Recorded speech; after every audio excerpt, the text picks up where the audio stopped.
Attention. The live broadcast you have tuned into is a pre-recorded episode of the Dudes and Beer podcast. Dudes and Beer is presently traveling the vast void of time and space in an effort to find you more of the best content in the known universe. Enjoy the following transmission, and remember, if you can't be good, be good at it.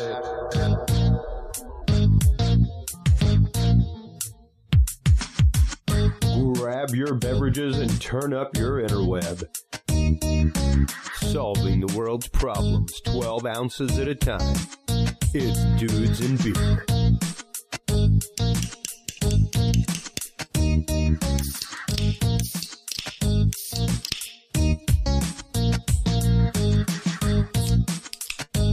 Well, hello everybody, and welcome to episode 339 of the Dudes and Beer podcast. What an incredible number. 3 is one of my power numbers in the world if you're into numerology, things like that, and 339 is just like an exponential of that.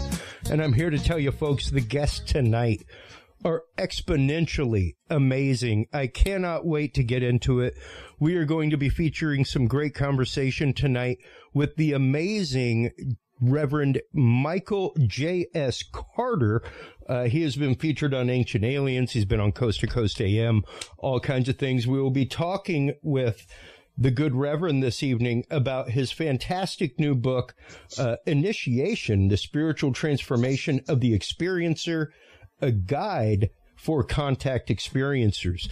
I have read the first part of this book so far today, and I am here to tell you some amazing information. As you guys know, I am on a spiritual path in my life, all religion aside. However, I think that the information in this book is good for, as it says in the book itself, everybody.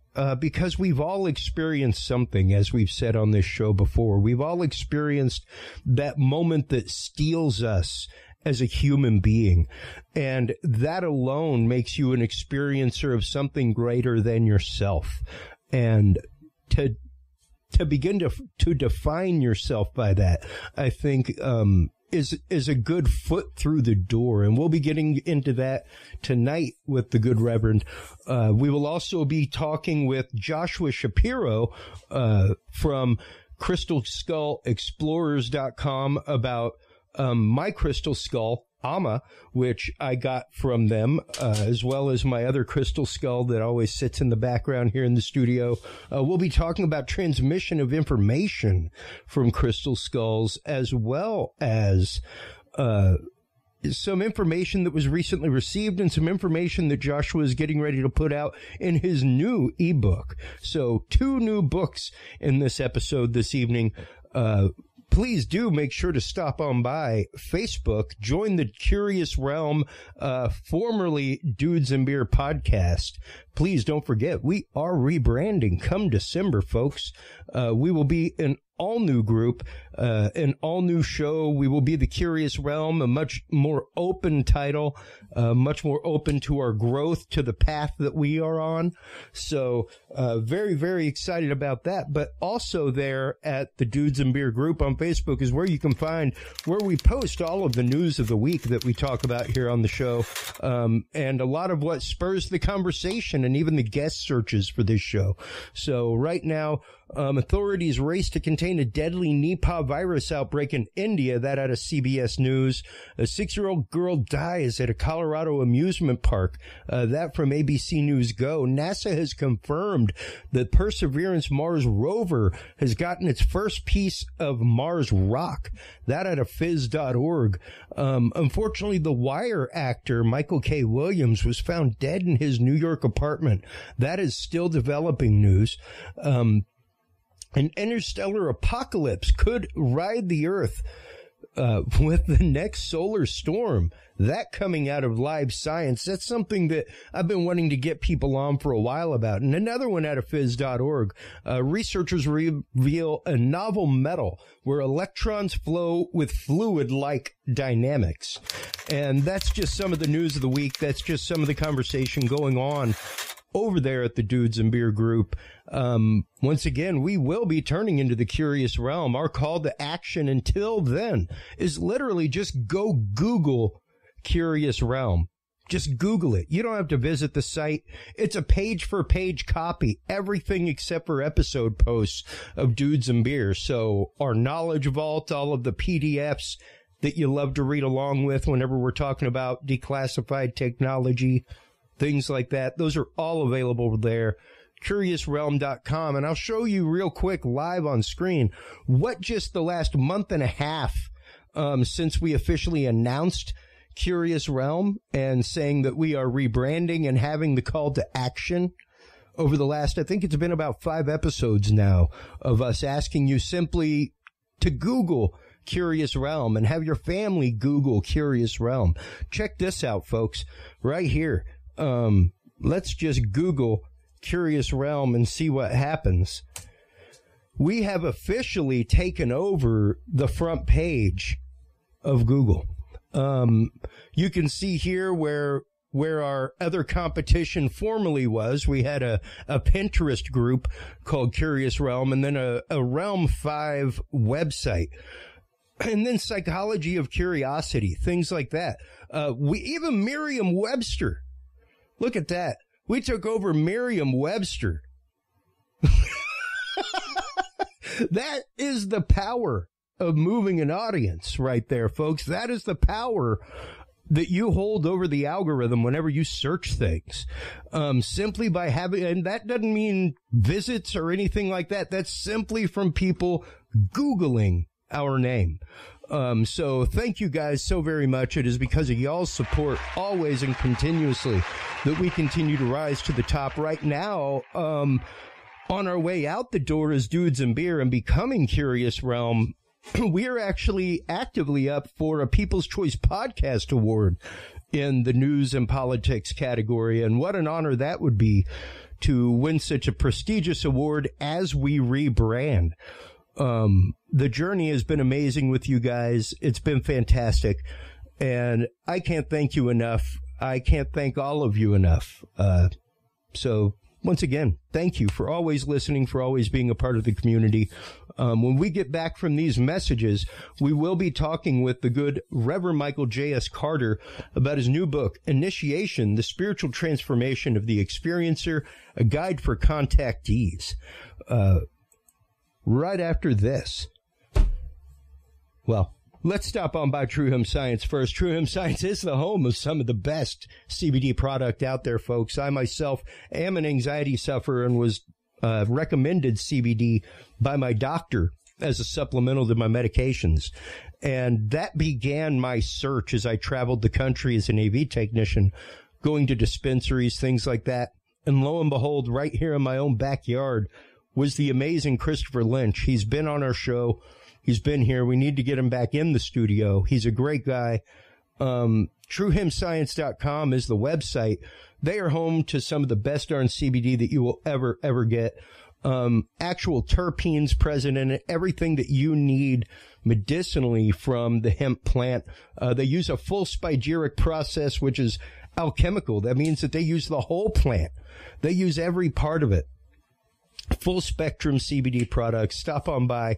Use the code DUDES7 to get 7% off your entire cart of $50 or more on the way out the door. You will also, with that code DUDES7, get two free edibles of 25 milligrams each, either cookies or brownies. Once again, that website is TrueHempScience.com. The code is DUDES7 that you want to use to save 7% off your entire cart, as well as get 2 free brownies or cookies. Our guest, Michael JS Carter, right after this message from Podcast Cadet.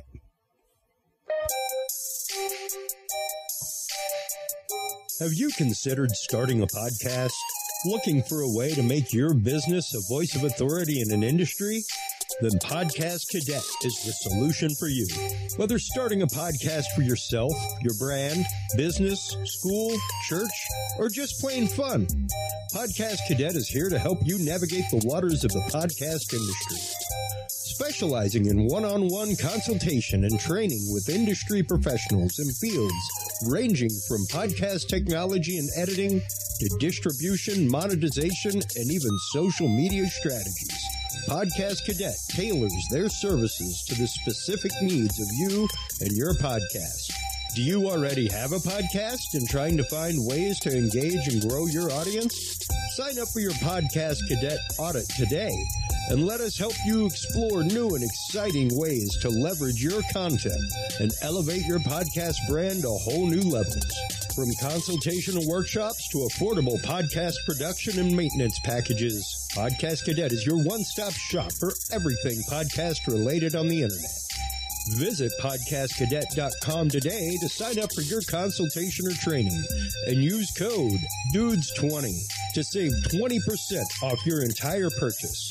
That website again is podcastcadet.com. Are you there, Michael? Oh, yes. Ha, there he is. How are you today, sir? Oh, I'm feeling good. It's good to have a day. It'll be a short week, but sometimes that can make it a little busier. But I was glad to have another 3-day weekend. I don't think I'll get one of those again until probably Thanksgiving. Yeah, same. As I was telling you in the pre-show, and as my audience knows, I mean, this is, as they saw at the beginning, a pre-recorded episode. I'm actively in D.C. working an intelligence conference as we speak. Wow. I am bilocating. That's how much juice we have over here, Reverend. Wow. Oh, my goodness. But in all sincerity, like you were saying, to actively have the time to sit back and take a moment is nice. The world has been a little rough over the last year and a half, and yes. I think that we all bear a few scars and bruises from it, you know. So getting, as you were saying, you recently went out and did a shoot for Ancient Aliens and came back. You're still active in ministry. So, you know, you have responsibilities at churches, things like that. And with communities. My plate's pretty full. I'm a co-parent and, I have a 15-year-old daughter and, you know, I get asked to speak at certain places, you know, on various topics and stuff. That's, you know, I'm keeping busy, which I'm glad to be. I have the church and, you know, when they need me out in California, I fly out there for the network and, you know, and then maintaining, you know, have a relationship and, you know, life can be full and it can be challenging. And, sometimes the very things that you want or that you desire, that you manifest, can sometimes be the very things that cause stress as well. So just making that time and space, as we were talking about before the pre-record, about making that time for you, for oneself as an individual, is crucial, I think. And so that's what I try to do as much as possible. Same. And it took me a long time to even, you know, as a freelance technician, it's one of those, A, you're only as good as your last gig. B, when's your next gig? You know? So there was always this harried sense of things career-wise. And I remember the day that I made the conscious decision that I would no longer double book myself. I would no longer book a gig in the morning and then book a gig that started 3 or 4 hours after that ended. It's like, nope, 1 gig a day, man. That's it. And it made such a difference in the way I viewed things. It made such a difference in the attention that I gave on job site. Mm-hmm. You know, it literally was an entire consciousness shift in the way that I did things. And it's amazing how something so small can lead to such a large change in literal lifestyle and stress level and everything else. It was literally like flipping a light switch on that went, oh, well, you know, if I actually slow down a little bit, this is nice and fun. Yeah. Yeah, it makes you more present for your life. It makes you have more. And when I was younger, I was chasing the dollar and trying to get some security. And to some degree, I still do. But since I don't measure everything in dollars and cents, and also, and as I've gotten older, I like to think I've gotten a little wiser. And so, I don't run myself into the ground because life goes fast and you can be busy.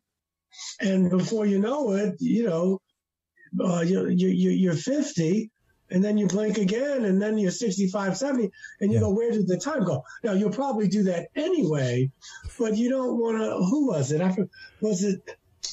Was it Einstein? Anyway, someone said there's more to life.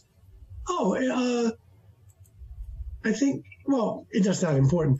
It's more to life than increasing its speed. Ah. Yeah. Yeah. Yeah. It's more to life than going fast. And so quality over quantity. Just me getting old. Yeah. It's the quality over quantity concept.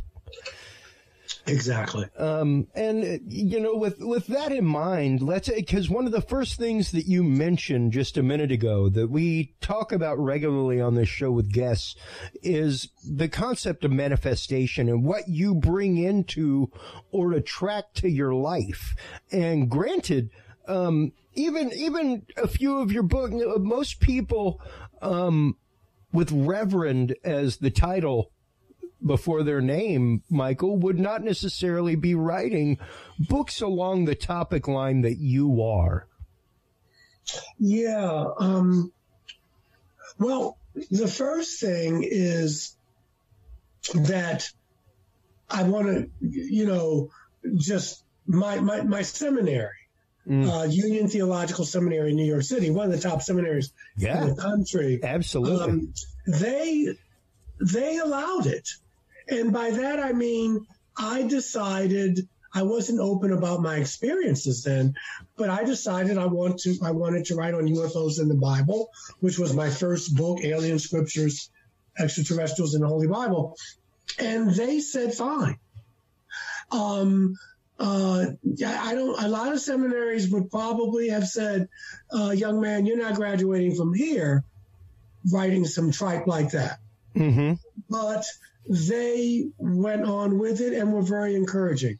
So I need to really, just make that public. They were just very supportive.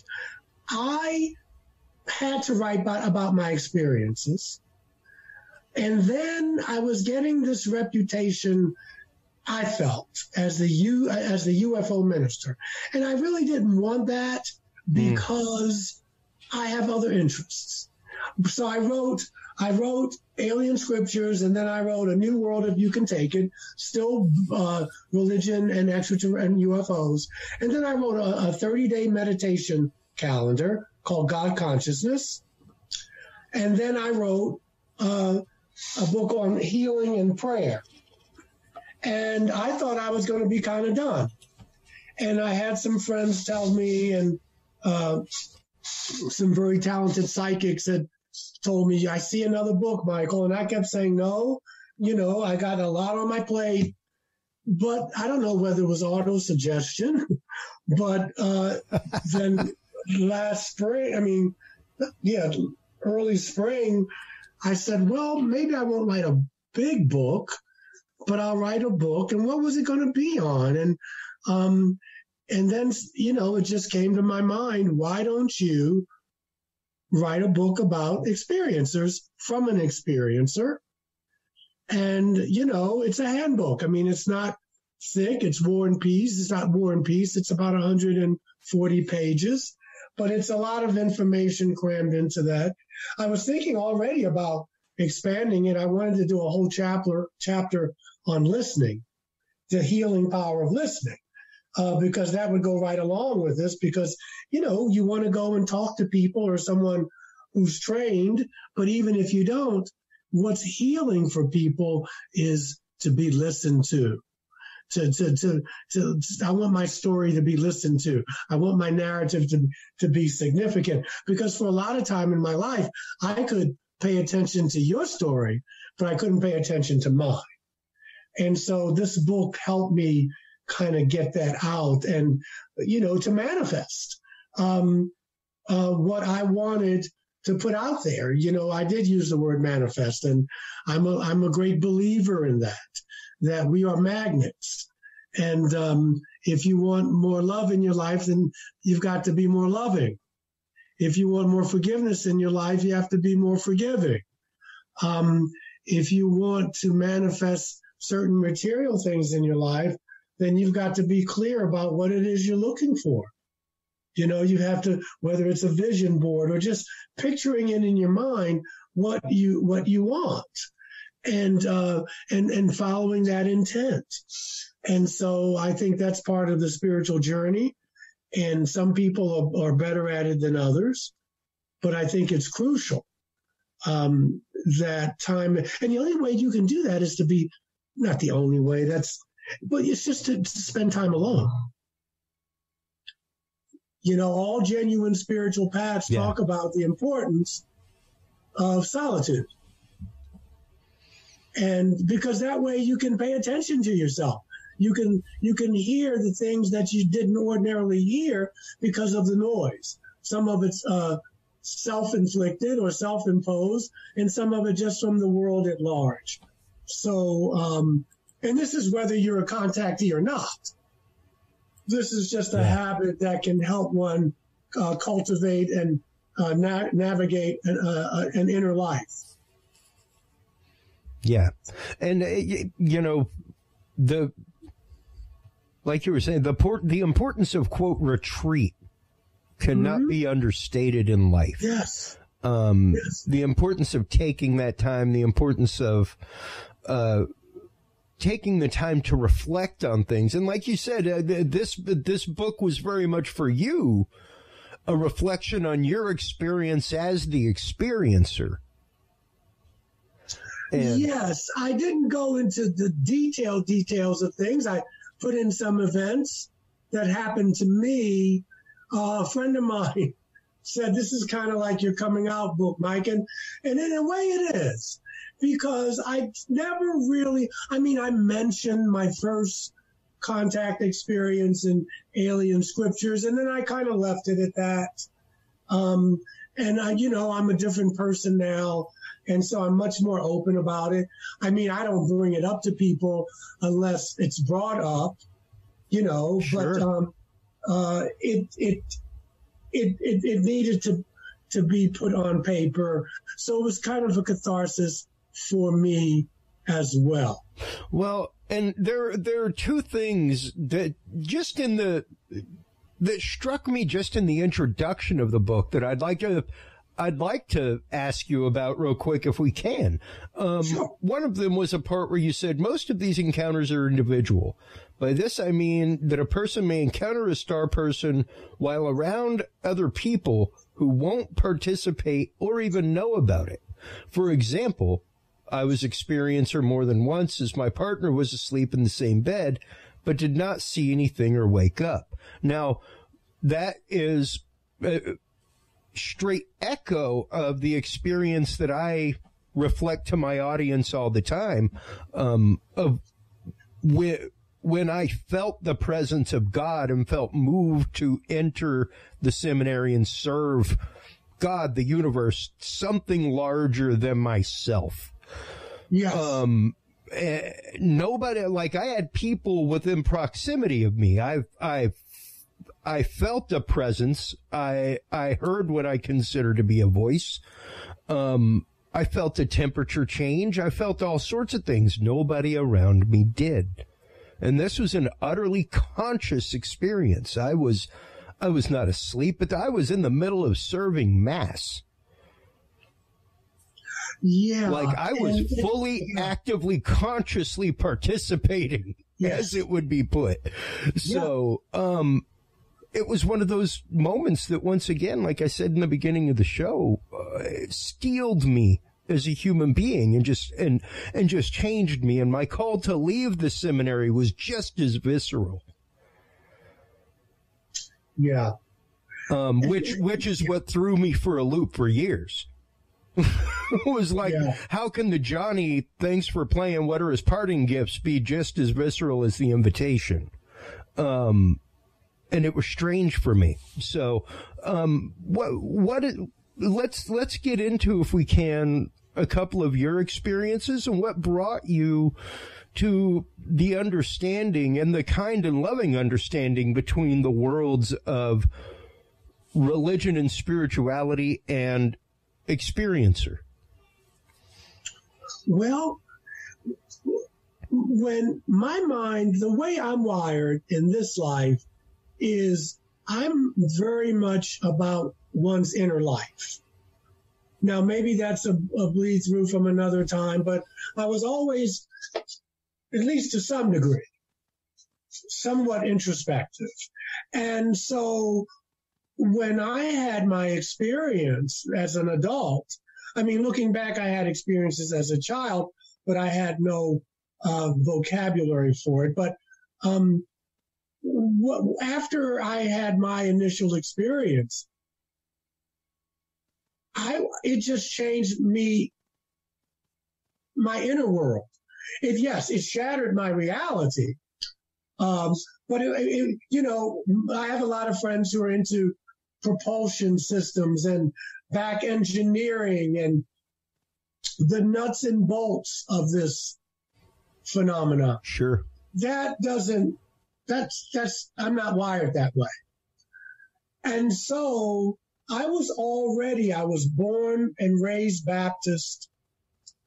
But I was always interested in comparative religion studies. I visited churches, mosques, synagogues, and I was always fascinated by the similarities in these religions. And so when I was visited the first time, I figured, man, if these folks came to me in 1989 CE or AD, whatever you prefer, sure, then somehow they must have been here in 1989 BCE, or maybe even before that. So for me, it was a natural progression. Now, fortunately, as in all things, you know, we stand on the shoulders of other people. There was my friend and colleague, the Reverend Dr. Barry Downing, retired Presbyterian minister, wrote a book in 1968, The Bible and Flying Saucers. Morris K. Jessup died under mysterious circumstances in the 50s, wrote a book about the Bible and UFOs. We have some female energy in the house. The Reverend Virginia Brasington wrote a book back in, I think, the 60s. I have it here, called The Bible and Flying UFOs in the Bible. And of course, there are others. And so it was a template, and it made, you know, I started reading these things, and it started making sense. I started saying, yeah, what would happen if everywhere in the Bible you saw the word angel, you put extraterrestrial or star person or whatever you wanted to do? Sure. Because angel really, you know, it means messenger. And none of the angels in the Bible have wings. Yeah. Nowhere does it say they have wings. So I'm thinking, well, maybe our ancestors were trying to tell us that these beings could fly, and et cetera, et cetera, et cetera. All utterly confused by imagery from my faith. Yeah. And there is, like you said, every reference of angel in the Bible, they are confused with man. Yeah, and I think, what's the Hebrew word? Malak? Anyway, it means messenger. Yes. And then it got me going. And then I was having these experiences, and I was going deeper and deeper. I was buying books from and scriptures from other religions, and then going into Native American cosmology and to Buddhism and Hinduism, and they make room, as does Catholicism. Sure. They make room for other deities. They have their one main deity, but they make room. And I said, what if these beings were really extraterrestrial? And so that's how I got on the path. But I wouldn't talk about my experiences because it simply wasn't accepted. I remember telling a colleague of mine several years ago, I was in Boston for a meeting and with my denomination, which is Unitarian Universalist. And I mentioned to her, I took a chance. And she said, now, Michael, I remember she had a purple Jeep and we were in Boston and driving around. And she said, I believe you. I believe it's at least possible. But if you want to have a career in this denomination, you must never tell that story again. And I was like, got it. I got it. And I even had someone who wanted me fired from my church because they said I was watching TV one night and I saw my minister on a TV show, it was Ancient Aliens, talking about little green men, her words, not mine. And she was a big donor. She was a big donor to the church. And she, she was angry. And nobody questioned what she was doing watching Ancient Aliens, just what you were doing on it. Thank you. Thank you. And, but they said, look, he doesn't preach this from the pulpit. Yeah. He's not forcing this on anybody. And they said he may have a point. And they came to my rescue. Yeah. Yeah. That's like you said, and granted, the Catholic Church's position on UFOs and things like that has changed in the last decade. And it's really the astronomer, who I've tried to contact numerous times to get on the show. I'm sure once the show name changes, it might be a bit easier, but, when the church came out and said that existence of extraterrestrials would not in any way, shape, or form go against Catholic teaching or anything like that, that was a huge moment. That was a big, big moment. Yes. Now, how were your experiences? Was your family aware of your experiences that you had? No. And I did not, especially as an adult. When I was younger, I would always see these they look like orbs, but, I could see them. They were different colors, blue, red, green. They may have been intelligent beings who just didn't have a body, but they would float in front of my eyes if I was in my bedroom by myself or what have you. I thought everybody saw them, but it was interesting because I could see the dimensionality of the space in my room. And I could always see auras around people, which I still do, that kind of thing. But I just never, and I would have these I would wake up with blood on my pillow occasionally. And I thought it was my ear was bleeding. I was like, what is going on? I later found out it was my nose. I was having nosebleeds, which I don't have anymore. But it was just around a certain time in my life. And so, no, my mom, I did not tell them.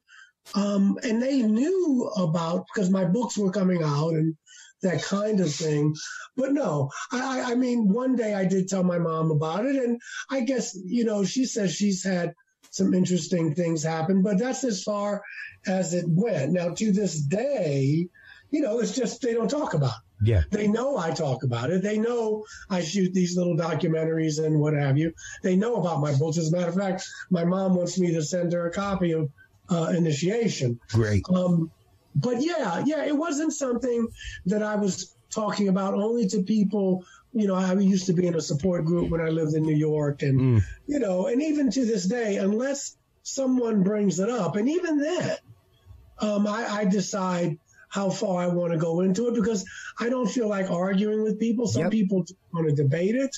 I'm like I told you, I'm 64 years young. I'm at a point in my life where I'd rather, Michael, do you want to be right or do you want to be at peace? Yes. Well, at this late date, I want to be at peace. So I can just say, look, this is what's happened to me. This is where my research has led me. If it resonates with you, by all means, there are books, there are other people to research. And if it doesn't, let's just agree to disagree. Yeah. Yes. It's Thank real you. simple. It's real simple. Quite literally, the premise of this show, Michael, is the idea of, I was almost 40 years old when I started this show. And other than people that wore black and did the job I didn't hang out with anybody else. And I was like, Yes. at one point in life, I hung out with other people of other walks of life that did other things for work. Yes. And had conversations. And it was the idea of our country was started in a bar. Yeah. By people of various walks of life who were of different income levels. Some of them were doctors, some of them were farmers, some of them were mayors. But they all agreed that was no good. And what are we going to do about that? Yeah. And less than 20% of those people of that time took place in the American Revolution. Yes. Less than 20%. So, hey, if I can find 1 out of 5 person that I can have this conversation with, I'm happy. Yeah. And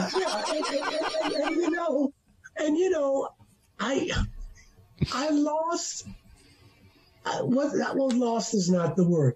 At the beginning, when I was a wreck, I wasn't sleeping. I was afraid to turn my light off, and I was in therapy, and I was just really, really a wreck. And what age were you at this point, Michael?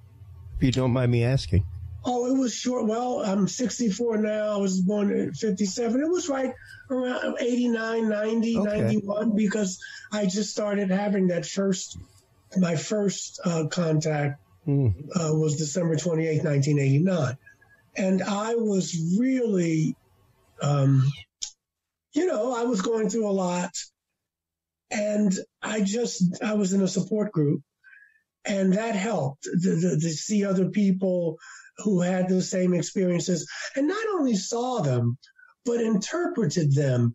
Even though it was traumatic for me, I basically felt that my experiences were positive. So I was more like in John Mack's camp. Okay. And that it was a spiritual, not for everybody, because my friend, the late Bud Hopkins, he had regressed me later on. Dr. Gene Mundy regressed me initially. And Bud, when we were in New York, once in a while, our support group would get together with Bud's group. But at that time, in Bud's evolution, Bud was saying that this is sinister, it's dark, these beings don't mean us any good. And once in a while, I would get, our group would get together with them. But these folks had people had sperm and ovum taken, people had anal probes. I get it. But I didn't have that. And so I wanted people to know that it's not all fear, and people take some of these beings and some of these experiences can be spiritually transformative. Thus, the book. But also, that's what's happened to me. Now, even tonight, I'm not as bad as I used to be. I turned the lights out. But there's still that kind of trepidation. You can call it post-traumatic or whatever. But it's not so much that what it is that my doors can be locked. My windows can be closed. Yeah. And I can wake up and there's someone around my bed. That will freak you out, whether it was a human being or not. Yep. And so that's the thing that gets me. And I can be hyper vigilant about that. But I can. Oh, I think that we're losing you there, Michael. I'm back. Hey, there he is. Yeah, this has happened. This is interesting, but I'm not going to overthink it. This has happened twice. Okay. When I've been on shows. Mm-hmm. But anyway, Luckily, it's a pre-record. I'm sure you can piece it together. Oh, absolutely, I can. Yeah. That's exactly what all these cool graphics are for. Yeah. So we were talking about the spirit. Yeah. Well, basically, what I was just saying is that aside from the trauma of just having that reality kind of shattered, that I it's been a good thing. It's expedited my spiritual growth, and it has changed. It's forever changed me. And that is, I would think, something that once again steals you in a certain way and prepares you for something else. With the concept of religion going on, once again, how has that been received amongst, I guess, other experiencers? The idea that you are with an organized religion, that, you wear a collar, so to speak. Well, there are a couple of ways. First of all, I'm with a very, very, very progressive denomination, Unitarian Universalism. So sure. We are a creedless denomination. We are part of the Protestant Reformation. It's just that when people zigged, we zagged. And so on a Sunday morning, I could be speaking to a UU Christian, sitting next to an atheist, sitting next to someone Jewish, sitting next to a pagan. So it's all there, these belief systems. And that's one of the challenge, but that's also what I love about. And I could preach something that I read in the New York Times, or I could speak about something from the Bible. I have a lot of freedom. That's number one. Number two is that I find the conferences that I was attending before COVID, at the very beginning, not the Delta variant, but yeah.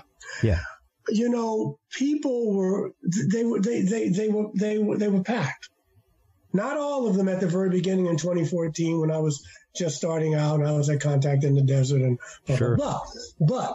But people were fascinated because what they're looking for are some clues and answers where I can, not me, but I'm using the word I, how can I take some wisdom from these books or these wisdom teachings and apply them in a world that's seemingly gone crazy. And sure. So I can try to get them to do that. And so they are fascinated by religion and how these beings may relate to that. But what they really, when I start going into the spirituality, you can hear a pin drop in the house. And I have to tell you, I've never had this before. I got a standing ovation. Beautiful. In Nashville in 2019. And there were some heavy hitters there. There was Steve Bassett, and there was Kathleen Martin, from Betty and Barney Hill. Yeah. And, the usual Travis was there, Travis Walton, Stanton Friedman, was there before he died. And, I came out, and I'm not a slouch. I'm not trying to be self-deprecating, but it was a 2-hour talk, and I talked about it. I had slides, and I talked about what I need, my experiences, what I've gleaned from it. But I always do the last 15, 20 minutes. I try to talk to them about the spirituality, whether you are a contactee or not. And these people got up and stood up and gave me an ovation. And so I say all that to say that people are hungry for it. Yeah. Now, there are people who would call me and say, can I still be a Christian and believe in extraterrestrials? I said, of course you can. Of course you can. And so that's the thing, because they're trying to mesh this new way of thinking and they're trying not to throw out the baby with the bathwater. Yeah. Yeah. Which is easy to do. And for me, not with all beings, but we're seeing a perfect match, if you will, of some of these beings who possess a very, very high sense of spirituality and technology. Yes. Yes. And you know, much like we said in our pre-show conversation, it's that, I think it's that that spiritual accountability, especially that any higher intelligence, things like that would definitely be evolved to, let's just say. Yes. That greater sense of you're just a pebble in a pond, but don't forget you're part of the pond. You can move the pond. Yes. You can move the rocks around you, things like that. And I think a lot of people sadly get so hung up in the religion that they forget about the spirituality. Yeah, and they're not always the same thing, but sometimes they are. Sure. And we have to remember that. Yeah, they definitely run parallel roads at the least. Yes, and sometimes they are. I know some religious people who are deeply spiritual. Sure. And they walk their talk.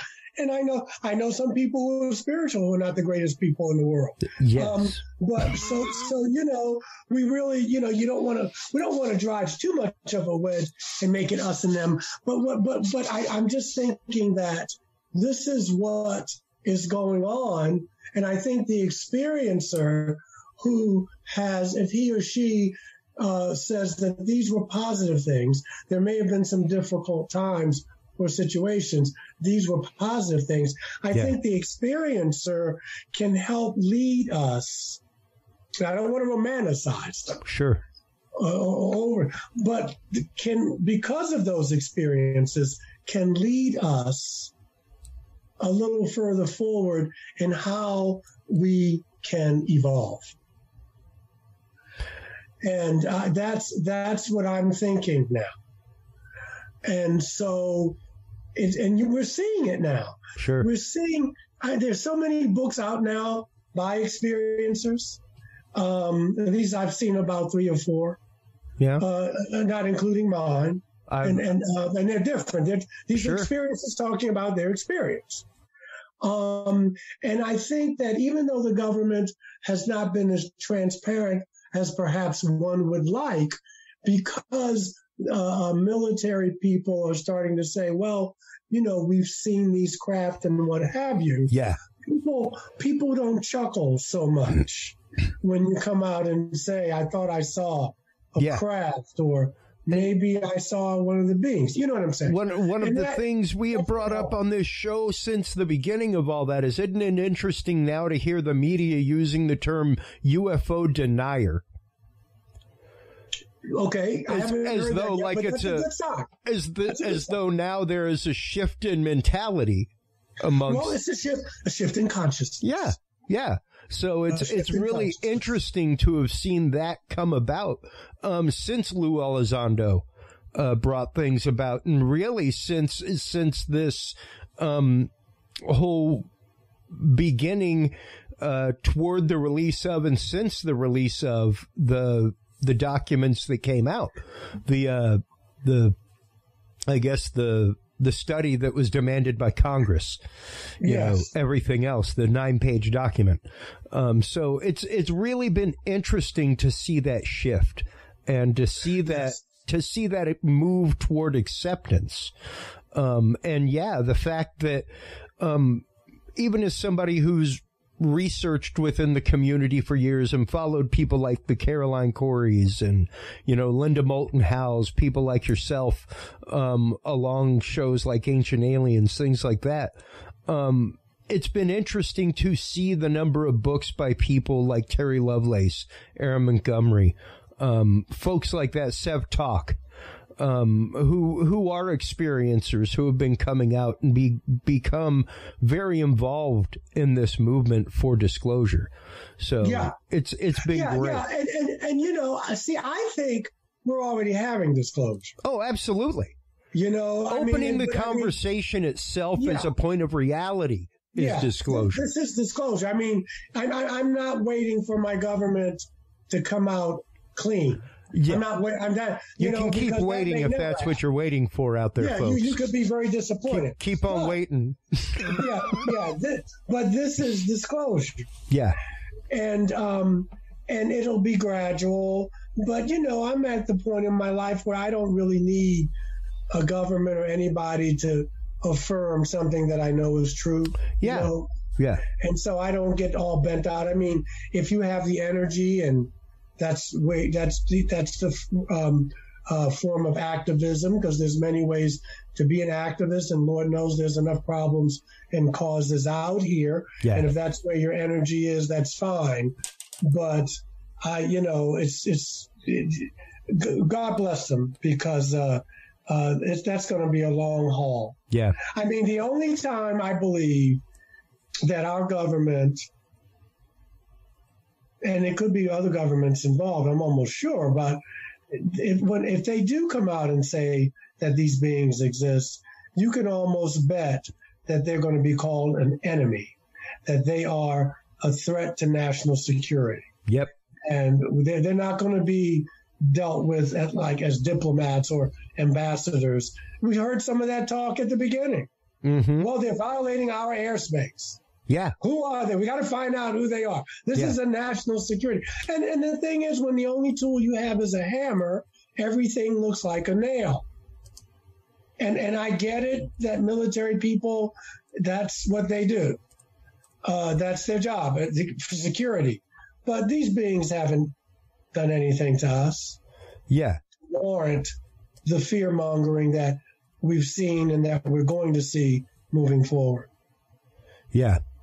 And I mean, just to bring it out to you folks, for those that may not realize that it's a thing, but I'm going to bring it up on screen right now, from Economist talking about the UN secretive alien ambassador. We actively have, and just so you can see the search, there's more than one article talking about the new United States Office for Outer Space Affairs, things like that. Like, that is an office that actively exists amongst the United Nations. So this is obviously something, and that's from 2010. That's far before we ever said, like, hey, we're starting a Space Force. Not that wasn't like the purview of numerous parts of the Air Force to begin with. Has been going on for a while. A long, long time, exactly. And you're just letting us know. Yeah. But they've been doing this for decades. Hey, just so you can catch up.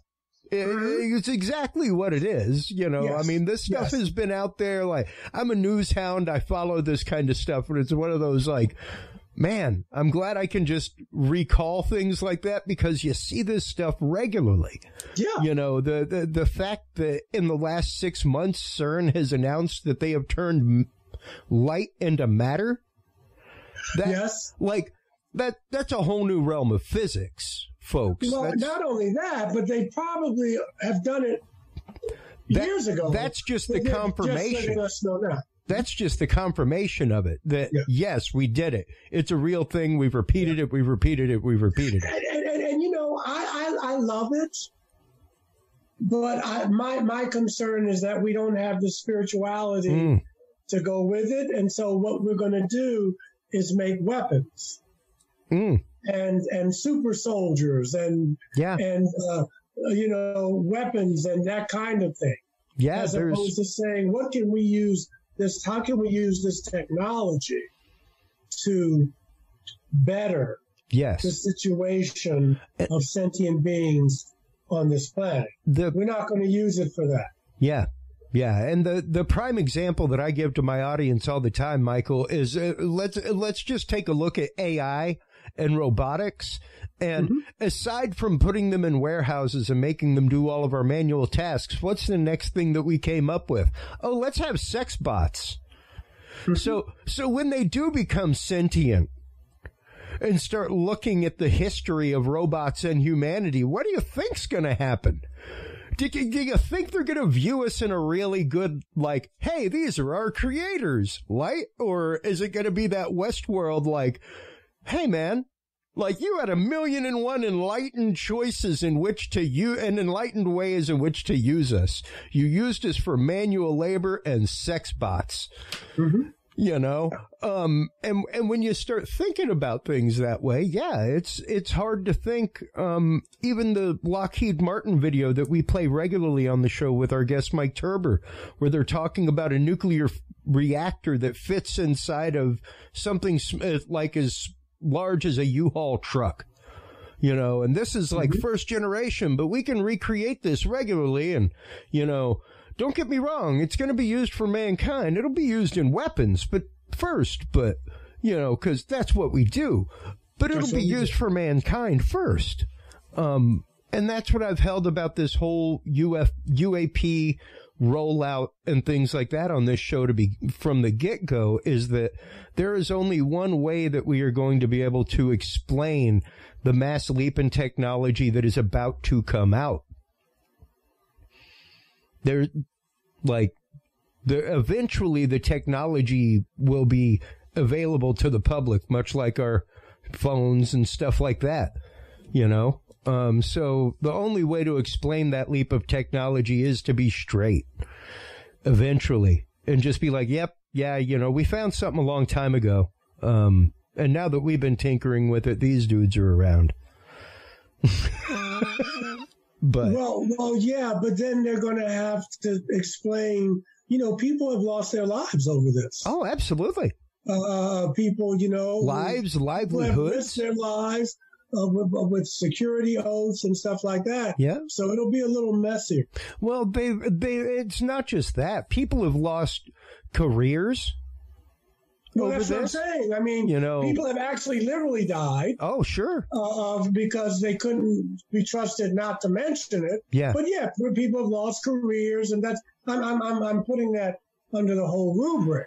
Yeah. And so, you know, when they come out and say, oh yeah, by the way, something crashed and we back engineered it, it's going to be a little messier than just that. Yeah.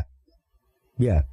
Yeah. But there's going to be a lot to answer for. Yes, precisely. And, you know, once again, I think that what we're seeing mostly on the videos and everything is more than likely our technology that has been made from that. And that's what we're going to come to find out. So it's going to be interesting, but it's going to be messy at the same time over the next many years. And if you don't have a spiritual center, if you don't have a way to be grounded, you'll be like a bottle in the ocean. Yep. See, Fox will tell you this. MSNBC will tell you that. This UFO investigator will say this. This politician will say that. And you'll be just thrown off balance. Yeah. And we're not just talking about everyday life with having a relationship, going to work, feeding your family. Yeah. And so... you know, you'll be like a little bottle tossed by the waves in an ocean. Yeah. And so you've got to find a way, whatever your spiritual or religious tradition is. Yep. Use that to cultivate that, because there are going to be some trying times. Yes. Ahead. Some trying and ultimately redefining times ahead. I think right now, just in the last year and a half, has been, and you can look at it in whatever Book of Revelations way you like, folks, but if you can't say that the last year and a half has not been a point of tribulation for humanity, boy howdy, I think you need to relook up the definition of the word tribulation. Because Book of Revelations or not, this has been, as we've said on the show numerous times, something that, like 9/11, not only shook the world, but impacted every single person in the world in some way, shape, or form. Whereas 9/11, you know, yeah, maybe you got to take your shoes off in an airport now. Things like that. Maybe you didn't know somebody who died in the towers or joined the military because of it, something like that. With COVID, it's a different situation. This has been such a worldwide and such a far spread and for so long situation that now we all either know somebody that has had it, had a close call with it, had somebody that has passed from it, lost a job because of it, changed jobs because of it. Like, people's whole paradigms have been shifted because of this. Yes. And I think it really is what Art Bell used to refer to as the quickening. You know, there's this Tom and Jerry snowball down a hill effect going on with humanity right now that I think, like you're saying, without a spiritual grounding, without one leg on the ground about things, people might get really, really, and we're seeing it. People get really, really carried away. Like, there's no, we might see it. We're seeing it.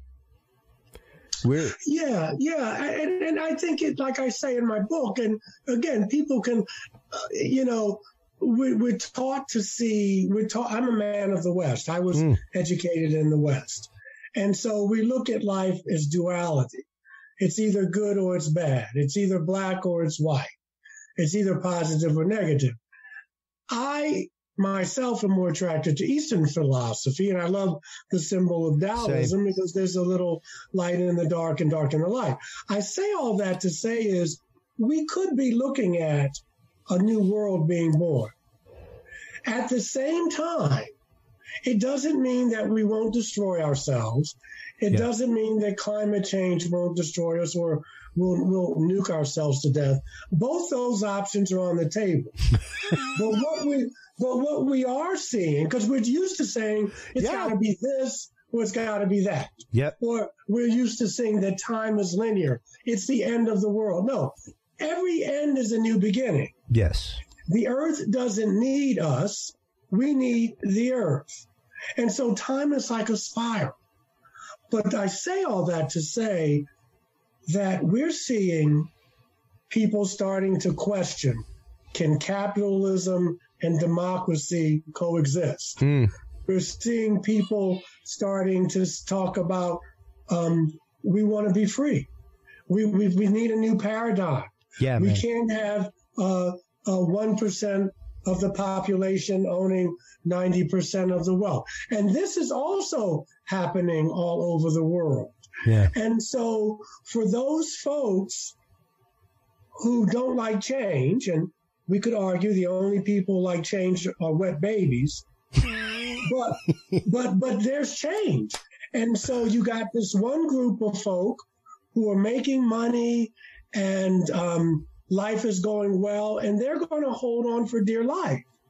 And then you got another group of folk who are saying, we cannot always have this underclass. You cannot spend $3 trillion a day in Afghanistan and then say you don't have enough money to give people to feed their families or to have health care or to people are saying we can't, that's not working anymore. It's just a disparity. It's just a disparity. And so we have a choice. Can we learn to be more equitable? Can we learn to use the money? I'm curious as to what we're going to do with the money that's going to be saved from this war. What are we going to do with that? We're probably going to find another enemy, and we're going to be in another war somewhere because we're always at war. Yeah. But my point being is that we have a choice, collectively speaking, that we can go forward into the 21st century as more civilized people, with at least giving people opportunity to be able to have a meal and a job that gives them dignity and to have health care. Or we can keep destroying the planet. We can keep making money hand over fist, not thinking about what we're doing to the next generation, and we can destroy ourselves. I go back and forth, but I can't afford not to throw my hat in with the new world, because if you're not part of the solution, then you're part of the problem. Yeah. Amen. I mean, people, and believe me, I've had people in my group on Facebook, people even that listen to this show question, like why I got a vaccine. And I was like, I'll be straight with you. I have a wife and a child at home, and not having one will affect my being able to provide for them in the means in which I provide for them. I know for a fact that they're already I work medical conferences. Half the talk from doctors at the medical conferences that I have worked has been about some universal form of knowing that you have been vaccinated for the speed of knowing. And the one thing I have held the whole time is I guarantee you it will be tied to my TSA pre-check eventually, just for states like Massachusetts, stuff like that. And in addition to that, it will be technicians who have one will be preferred to work shows abroad and across the country. So yeah, like without being a part of that movement going forward, like you're saying, in that modern world going forward, I would be doing a detriment to my family. Well, I don't want to get into that too much because everybody has their own reason, and I think people have to do what's right for them. Yes. I'm just speaking even in as we move forward, we got some choices to make of how we're going to be with each other. How are we going to be able to navigate with each other as human beings, as sentient beings, because we also have the animal kingdom. And those are the things we're going to be looking at. What does it mean to be human, especially with AI coming up? How are we going to be able to do with that? Are we going to spend all our money on weapons? And as far as vaccines go, people have to do what's right for them. Exactly. Yes. Exactly. Now, before we let you go here in just a minute, there's one more question that I had for you, which was discussing experiencers from different races.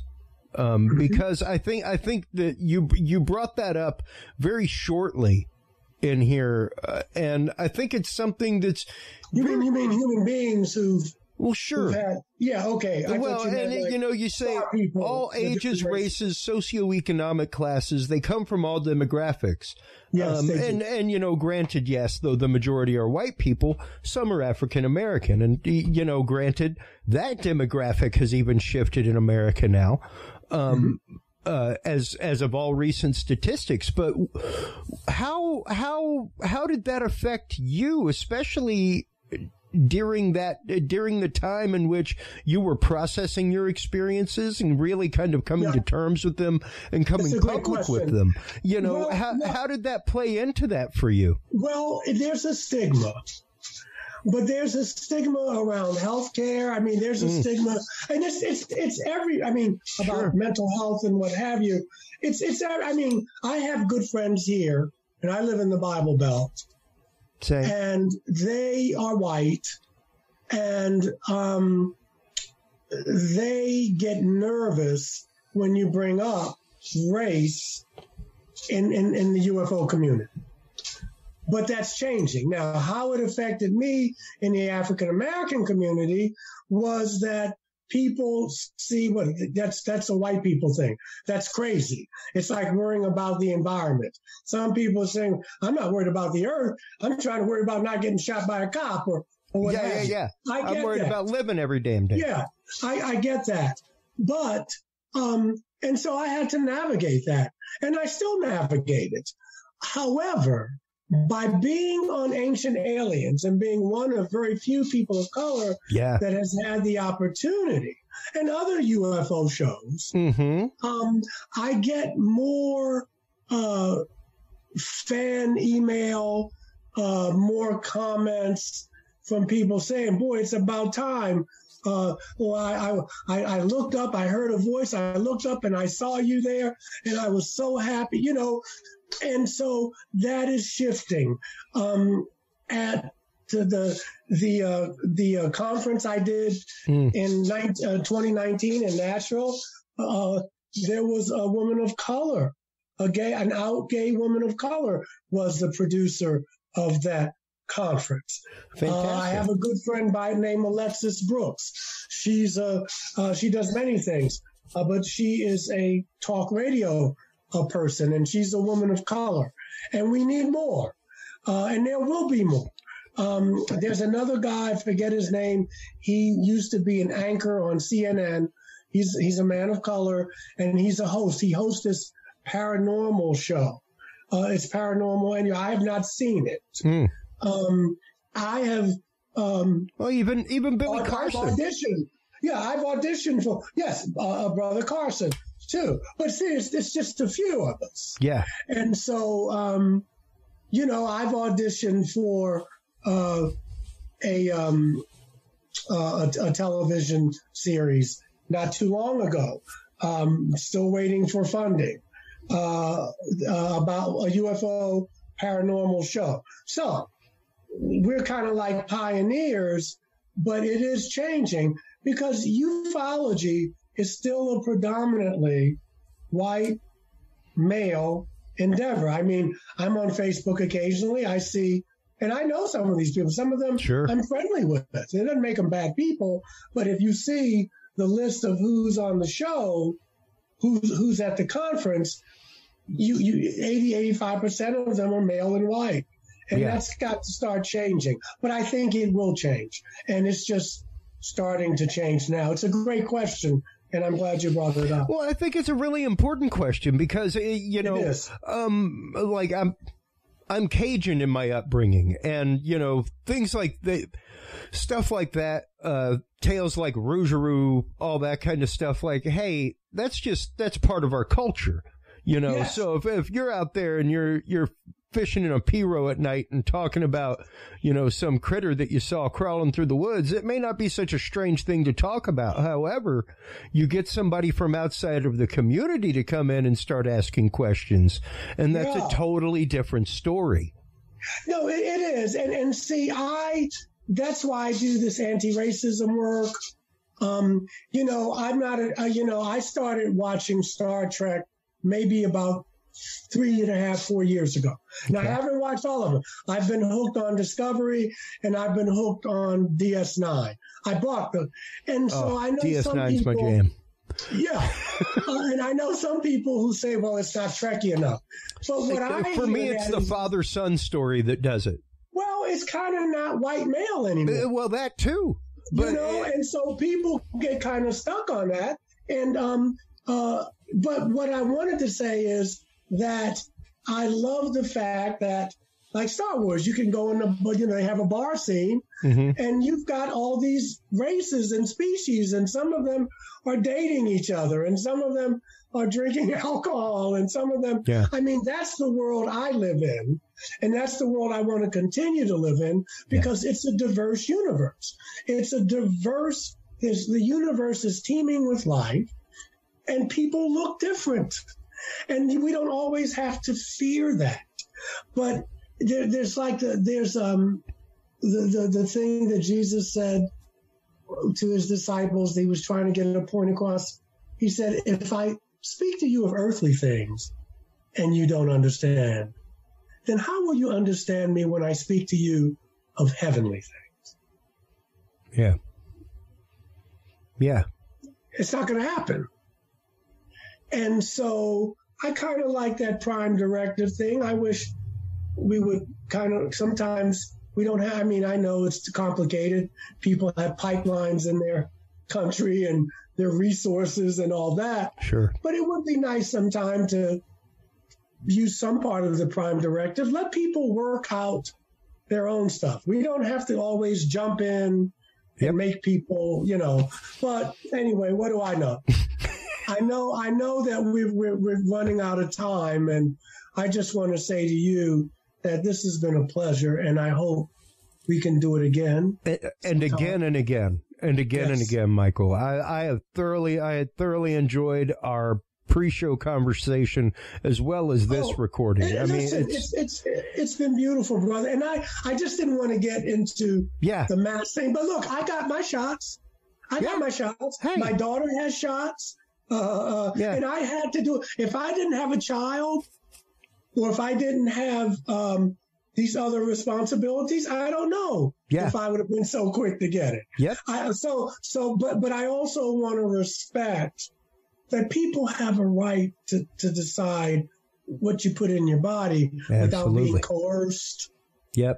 Without being, but yeah, I had to get a shot. I have a church, and they made it very clear. You got a church. You have a career as a guest on shows like Ancient Aliens. I got it. That's the rule. Now, yeah. I take care of myself. I take a lot of vitamins and herbs and what have you. And I also had some anaphylactic allergies, which is one of the reasons I didn't want to get my shot. And again, it's a whole different topic, and maybe we can talk about it. But I just want to say to brothers and sisters who didn't get it for whatever reason, I stand by that. I support you because you get the right to choose. I made my choice, but I'm not down on you or you're selfish and you're just no. It's got to be a deeper conversation than that. That if you don't get a shot, you're selfish, and I got a shot, and I'm not selfish. But it's more complicated than we'll ever know. I'm sure we're not being told the truth about everything. Well, and so I just wanted to say that before. I wasn't trying to say, well, come on, no, we don't need to talk about absolutely that. Not. Absolutely not. And I firmly understand it because it can rabbit hole rapidly, and it's one of those like I typically bring up in every conversation in our social media that pops up about that is don't forget that is the us versus them tribal distillation mentality that is so entirely like, you want to root out racism real quick? Let's get rid of a tribal us versus them mentality because it doesn't just exist here in the United States. It exists globally. Well, I mean, but even with the choices that we make going forward as human beings, and these are the things we're going to have to wrestle with. Yeah. But if it's my body, do I not, or do I have the right to refuse? Now, I have to face the consequences that come with that. Because, you use the word accountability a lot, which I agree with, and responsibility. Yeah. But, and listen, if I knew the answer, we'd have the Nobel Peace Prize. We could split the money. Hey, buddy, I wouldn't be hosting this show if I had the answer. I mean, I probably would, but it'd be a whole lot bigger. You know what I mean? Yeah. But we're going into a different world. Yeah. And it can be a peaceful world, a more peaceful world, but it's, or less, a more equitable world where people can have 3 square meals and education and healthcare, or we can stay tribal and bomb each other into the Stone Age and just destroy ourselves. Yeah. I happen to have hope that we won't, but I'm also saying, even if we do it, when I look back at my life, I can say I was part of the solution. Yeah, exactly. I tried to work for peace. Yeah. I tried to love my neighbor. And that's good enough. That's as any karate instructor will tell you, that's all you can do is control your reaction to the situation. Yeah. That's it. And before we let you go, one final question, because and really more a chance for you to give some advice to our audience, because I, as you know, as my audience knows, am a spiritually based person, but a lot of people have struggles with that, especially when it comes to processing, just sheerly processing points of data and data. And receiving a news story, being able to read it, and then being able to read an opposing news story and filter that.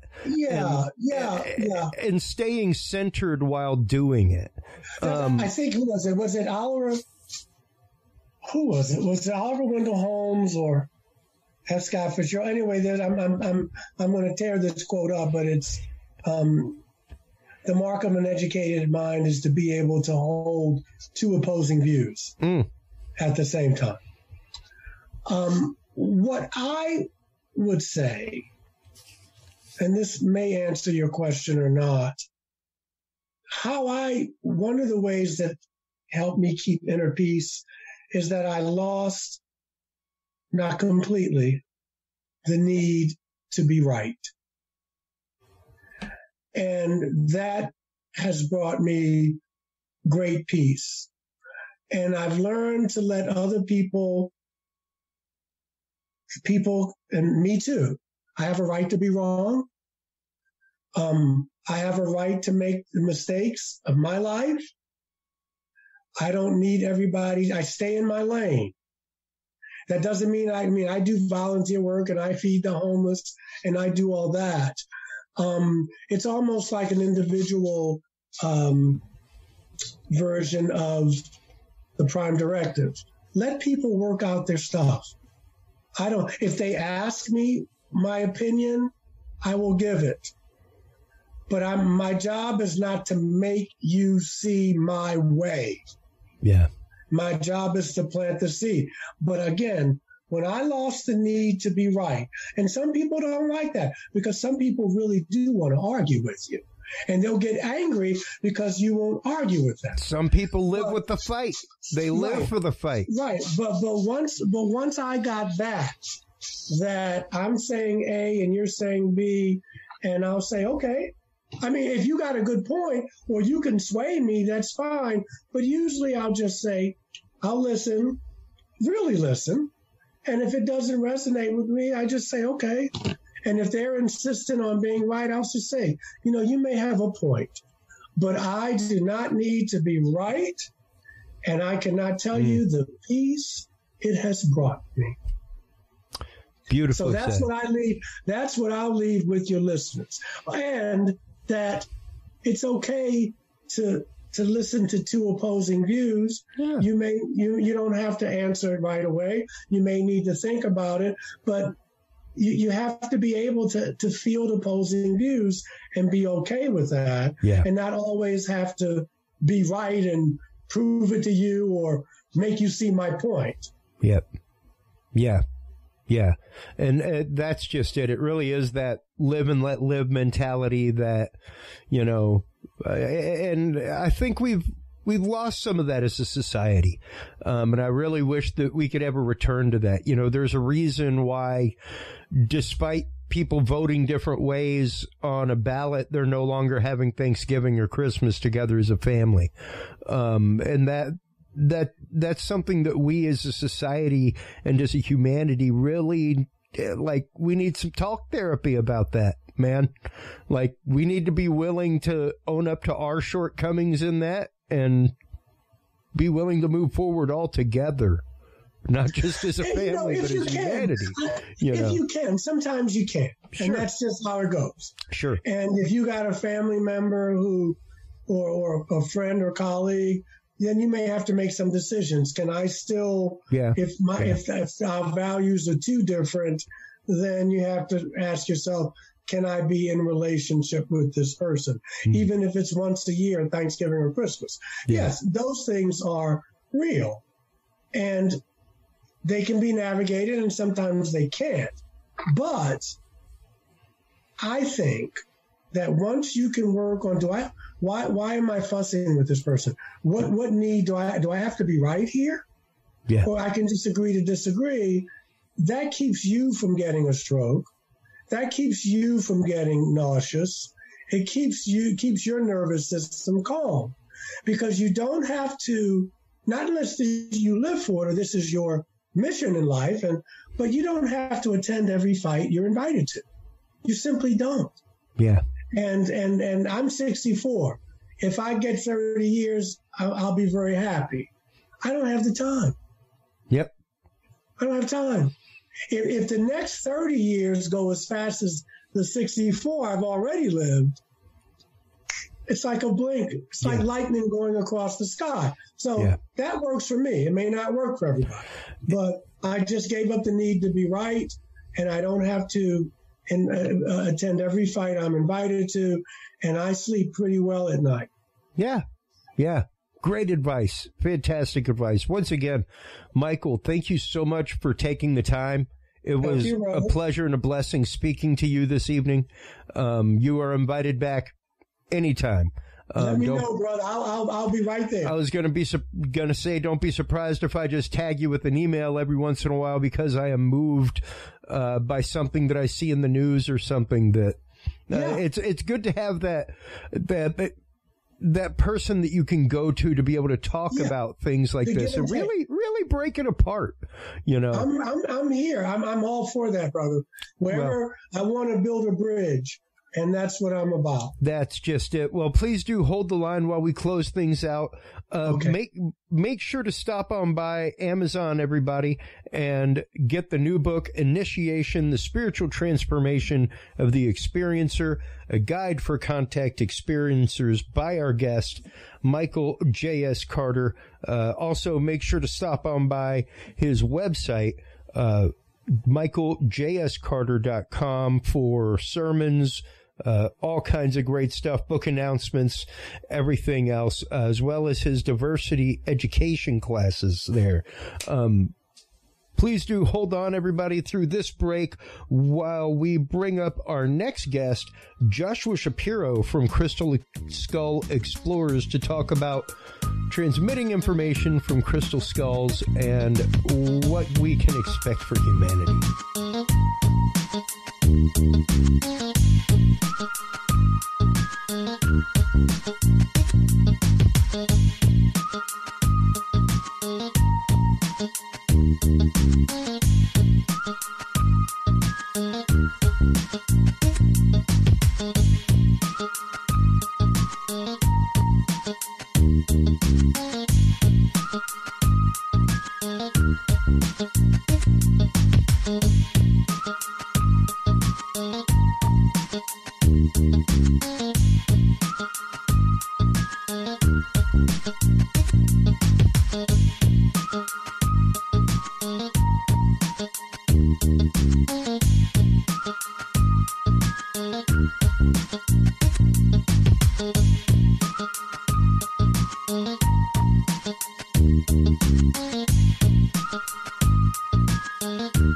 Welcome back, everybody.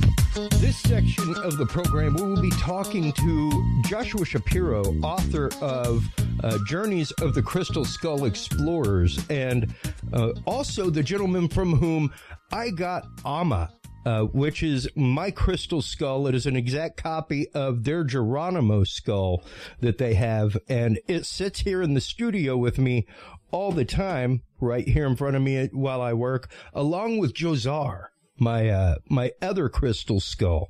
So I'm a huge crystal user, crystal believer, and what was funny is just before I had Joshua on last time, I had ordered my crystal skull to be carved and everything else, and not from him, from somebody else. And then we got to talking, and after the show, I was like, I got to get one of your skulls, like, charged up from Geronimo. So welcome back to the show, Joshua. How have you been doing? Well, I don't remember exactly when our last show was, because I have had so many interviews. Oh, yeah. But I'm assuming it was a few months ago. Oh, yeah, it was a while back. Right, so things are going good. We're selling a lot more of those Geronimos, by the way. Nice. We have 5 sitting now getting ready to be sent out next week, so it's pretty interesting.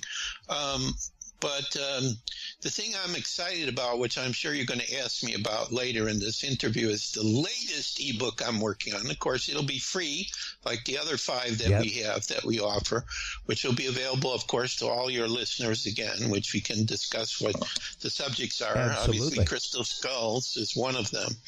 But I'm working on flat Earth, and my God, I cannot believe the different directions and insights that I'm getting involved with on that. It's mind-blowing. So the one thing I want to share with your listeners, if you're going to cover my last ebook and what I'm working on now, we are going to be talking about things that literally can blow your mind, that literally, and I don't want you to feel any pressure that you have to believe what I'm going to be sharing either. Yeah. I mean, you can do your own research. You can get the book on Tartarius, the last book that I came up with. I have a lot of links in there. You can watch videos, decide for yourself. But the whole point of it is, with the Tartaria I worked on in the new one, which is Flat Earth, it is totally changing my whole perspective about everything, about who we are, where we've come from, the history of our world,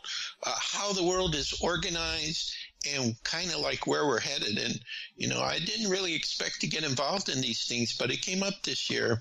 And it's probably because last year when the pandemic first started, I remember I was sitting by my computer and I was thinking, I want to know the truth about what's going on. And somebody must have been listening, because since that moment, and this is before even I was on your show, it's like all kinds of amazing pieces of information have been coming up.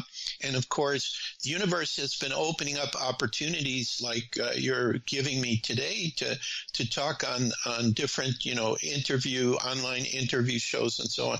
So I finally have places, even though, a lot of us are locked down and we can't travel. Through the internet, I've been able to share a lot of information through the shows and the free ebooks. So for me as a writer and an author and a speaker, although I don't get to speak anymore publicly, but I'm hoping that will change soon, it's very rewarding because the information is still coming out, and then people are either sharing the ebook or they're sharing the link to these shows. So I'm really busy. For most people, probably they're bored and they can't do much, but it doesn't seem to, stop for me. I keep having new projects coming up, and there's something else going on behind the scenes that if that happens, then I will be even more busy. So, but that's good because I'm an Aries and I don't like to be sitting around doing nothing. And if I get bored, I have an online game I play too, where, I have a team I play with, and, so it's just like a lot of things are going and it's good, and I'm keeping busy and I'm very positive, and I will have some positive messages to share with your listeners too, even though the world is the most crazy that I've ever seen in my entire life, 66 plus years. We are really having a lot of challenges right now, but it just depends upon how you look at it. Okay. Yeah. If you are not what we call a sheeple and just accepting everything, the media tells us and the government tells us, and even Major League Baseball, I'm really surprised that they did this. All these places that are telling us things, it's out and out lies. And we're almost at the point now where if you want to know the truth, assume what the major media and the social media, what they're allowing to be seen and not canceled, that what they're sharing with you, those are the lies. Okay, Telegram is the best place I found. And every day I'm looking at my channels, and that's where I'm hearing basically, what's happening in the world, and it's keeping me up to date. So, as we proceed, whatever direction you take us, I'll try to share the best information that I have. But also, I want to thank you, Christopher, for inviting me back. Oh, absolutely. I'm also happy you're happy with your Geronimo skull. I hope that your Geronimo skull is not causing you any problems or big challenges, but enhancing you. It is utterly, and I'm pretty sensitive to, especially the energy of this room. I put a lot of energy into this room, whether it's wiring equipment, I'm a big believer in the concept of the hearth, where if you're going to be an artist or something like that, like you need your creative alcove. You need your place to invite the muse to come and to coexist with you, and I remember I got my skull from you shortly before I got the other skull in the mail. And for about a week or so, the energy in here was I couldn't even keep up with the ideas that I had whenever I came into my studio and worked. Like, I typically have a little whiteboard next to me while I work and stuff like that. And whenever I have an idea, I just write it down, and then I take a picture of it and write it down in Samsung Notes or whatever. So I've always got them with me. But, man, that board was busy that week.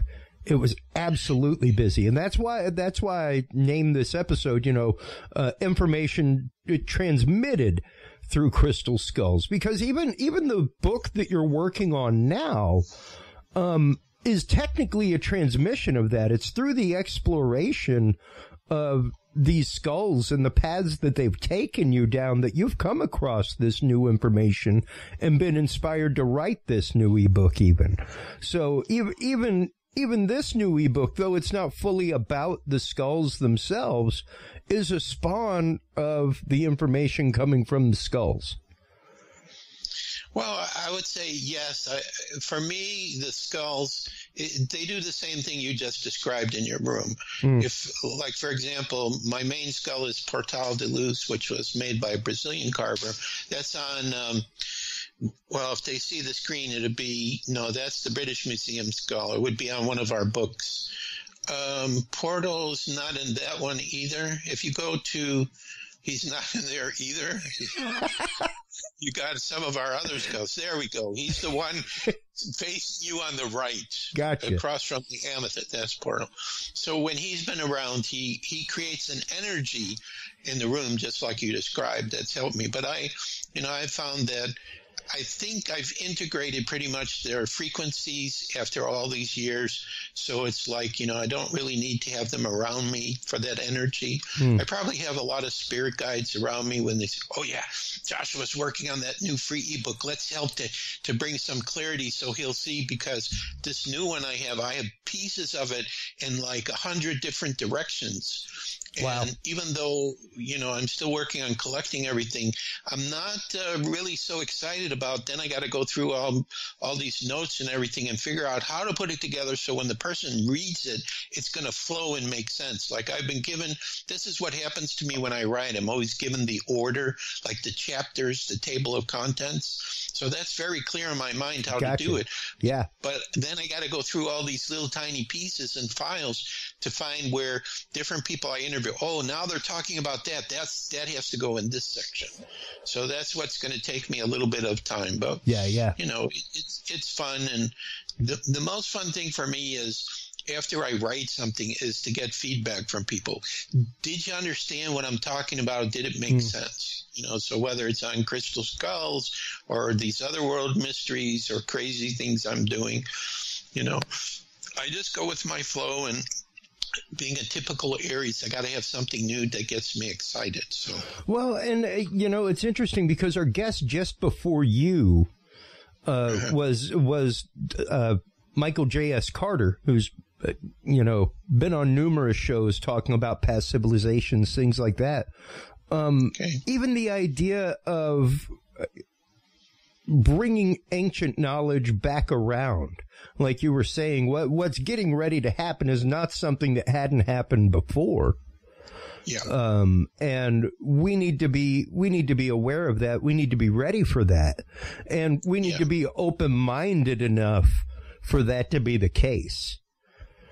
Right. And that's part of the prophecies too, that the ancient wisdom and knowledge would return.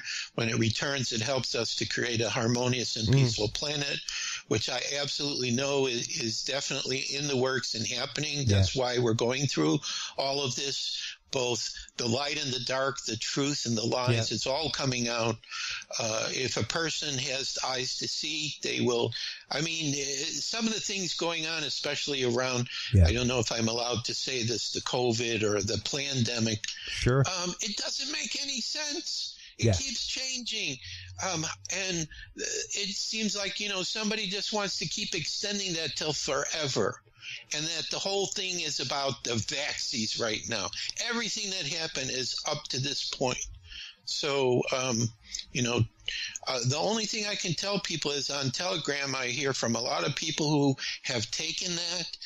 And I'm just begging you, if you don't have to do it, if you can avoid it at all costs, don't take it. Just wait. See what happens. But if you have to, I'm praying that these med beds they're talking about, which are supposed to be coming out, which is possibly why Trump said you won't need a hospital anymore. That's what a lot of people feel he was alluding to, that will be able to help. Or when this beautiful, golden, peaceful age comes, we'll have direct contact. I call them the galactics. I just interviewed Gene Decode, and he liked that way of talking about extraterrestrials, so he asked me if he could use it. It's not my word, but this is how, when I think about them, I just feel like they're galactics, Yeah. So, they'll have some remedies, probably natural remedies, or via energy. Everything is vibration and energy. Yeah. So that can be reversed. So this is what I'm praying for, is that all this stuff comes out and the truth comes out. Yeah. And we start living together as the one family of humanity, and then we can deal with our cousins, the galactics, and they're going to bring to us all kinds of amazing things. And the world as we know it is going to be paradise, which we actually had, if you ask me about this, only 200 years ago. And it is not talked about in our history whatsoever. Well, and, let's start getting into that. Let's start getting into not only that, but some of the new knowledge that you're talking about coming up in your, I don't want you to give away all of the meat and potatoes of your new ebook, but a couple of treats from the new ebook to kind of give people an idea of the path of knowledge gathering that you have been down over the last little bit. Okay, so this is on the subject of flat Earth. Okay. So before I say what I'm going to say, I realize, and I had the same challenge too when I first started a serious look at it, that I thought, because I like all the science fiction TV shows we have, where we're flying in outer space and spacecraft, and there's all these planets and solar systems and everything, and that sounded like such a great model. But the whole thing is that if you really look at, so this would be one tip. So you can check this out yourself. Although in the free ebook, I'm going to have direct links to some of the videos I'm going to recommend where you see what I'm talking about. You'll be able to see and decide for yourself. They have pictures of planet Earth through NASA. Okay, NASA, I think, was formed in 1959.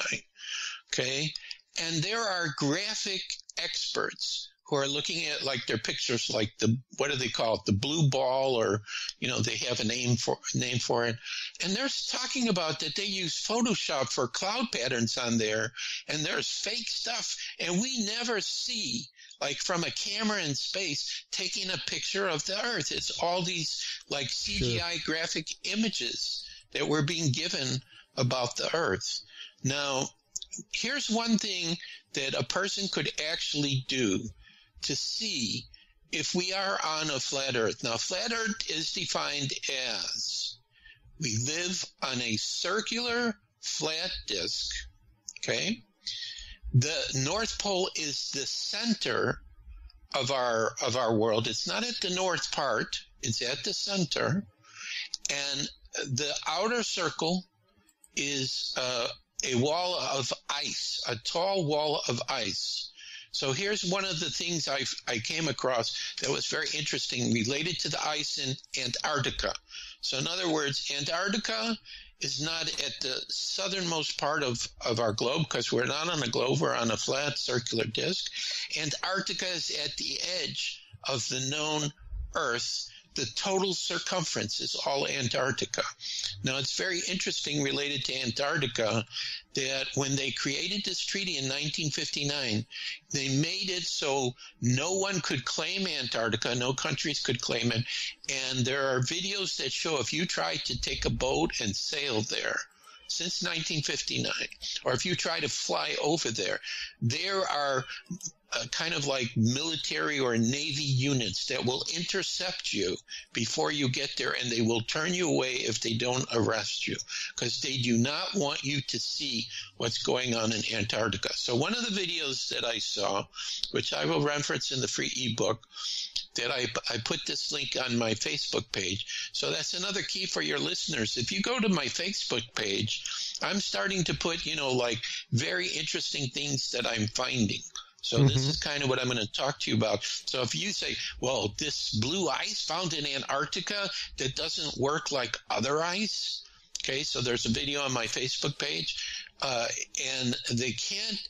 The thing about it is with the blue ice, what they were talking about is very light, but, you know, like if you try to damage it or whatever, it's a very strong substance. And if you take it out of the cold temperatures in Antarctica, it will evaporate. It will not melt like normal ice. It will just evaporate. So if they're going to do any research or test on this blue ice, and they're finding it within the normal ice that we're accustomed to, okay? It's inside of there. So this was one thing that came up in my research that was interesting. Okay, another thing connected to Antarctica, which I think is very interesting, is I was speaking to Corey Kell. He is kind of a advisor, co-author for this ebook. He's the flat earth researcher that I've had many conversations with, and I've interviewed him, and I will make available both the video interview and the transcription, which he's looking at right now to make sure I understood everything he said, because I had to kind of interpret it. So Corey was talking about, I don't know if this was actually published in a book. It's called The Iron Republic. Now, the Iron Republic is, yes, that one just went today. That was really cool. And that picture you're showing of Starfort says connected to Tartaria. Coming back to what I'm talking about, the Iron Republic initially was like a diary written by this man who owned this boat, who found an opening in Antarctica, and he went past Antarctica.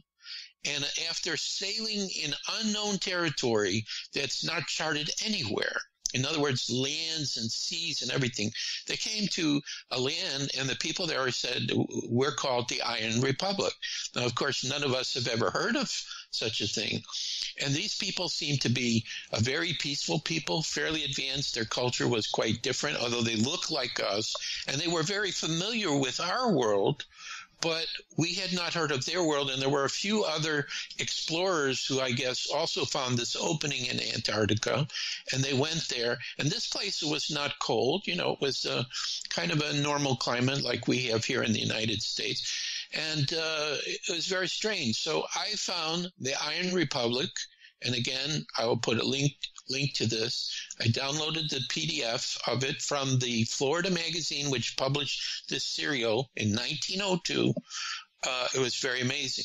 Now, I see Admiral Byrd's name on the page that you're showing. Yep. And that's him.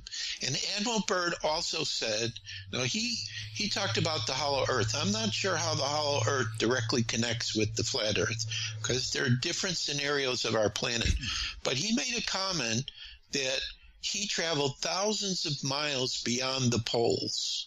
So again, if he did that, there's a possibility that he actually went beyond the ice wall, and he found other land and other people, okay, that we don't know about. Yeah. So in the free ebook, I'm going to offer some alternative maps. Number one, the Flat Earth map, the Gleason map that came out in 1892 is a really good one. And by the way, if you look at the United Nations logo, you will see Gleason's map on there, except for Antarctica is not shown, although it could be the laurel wreath that they have around the circular disk of the Earth.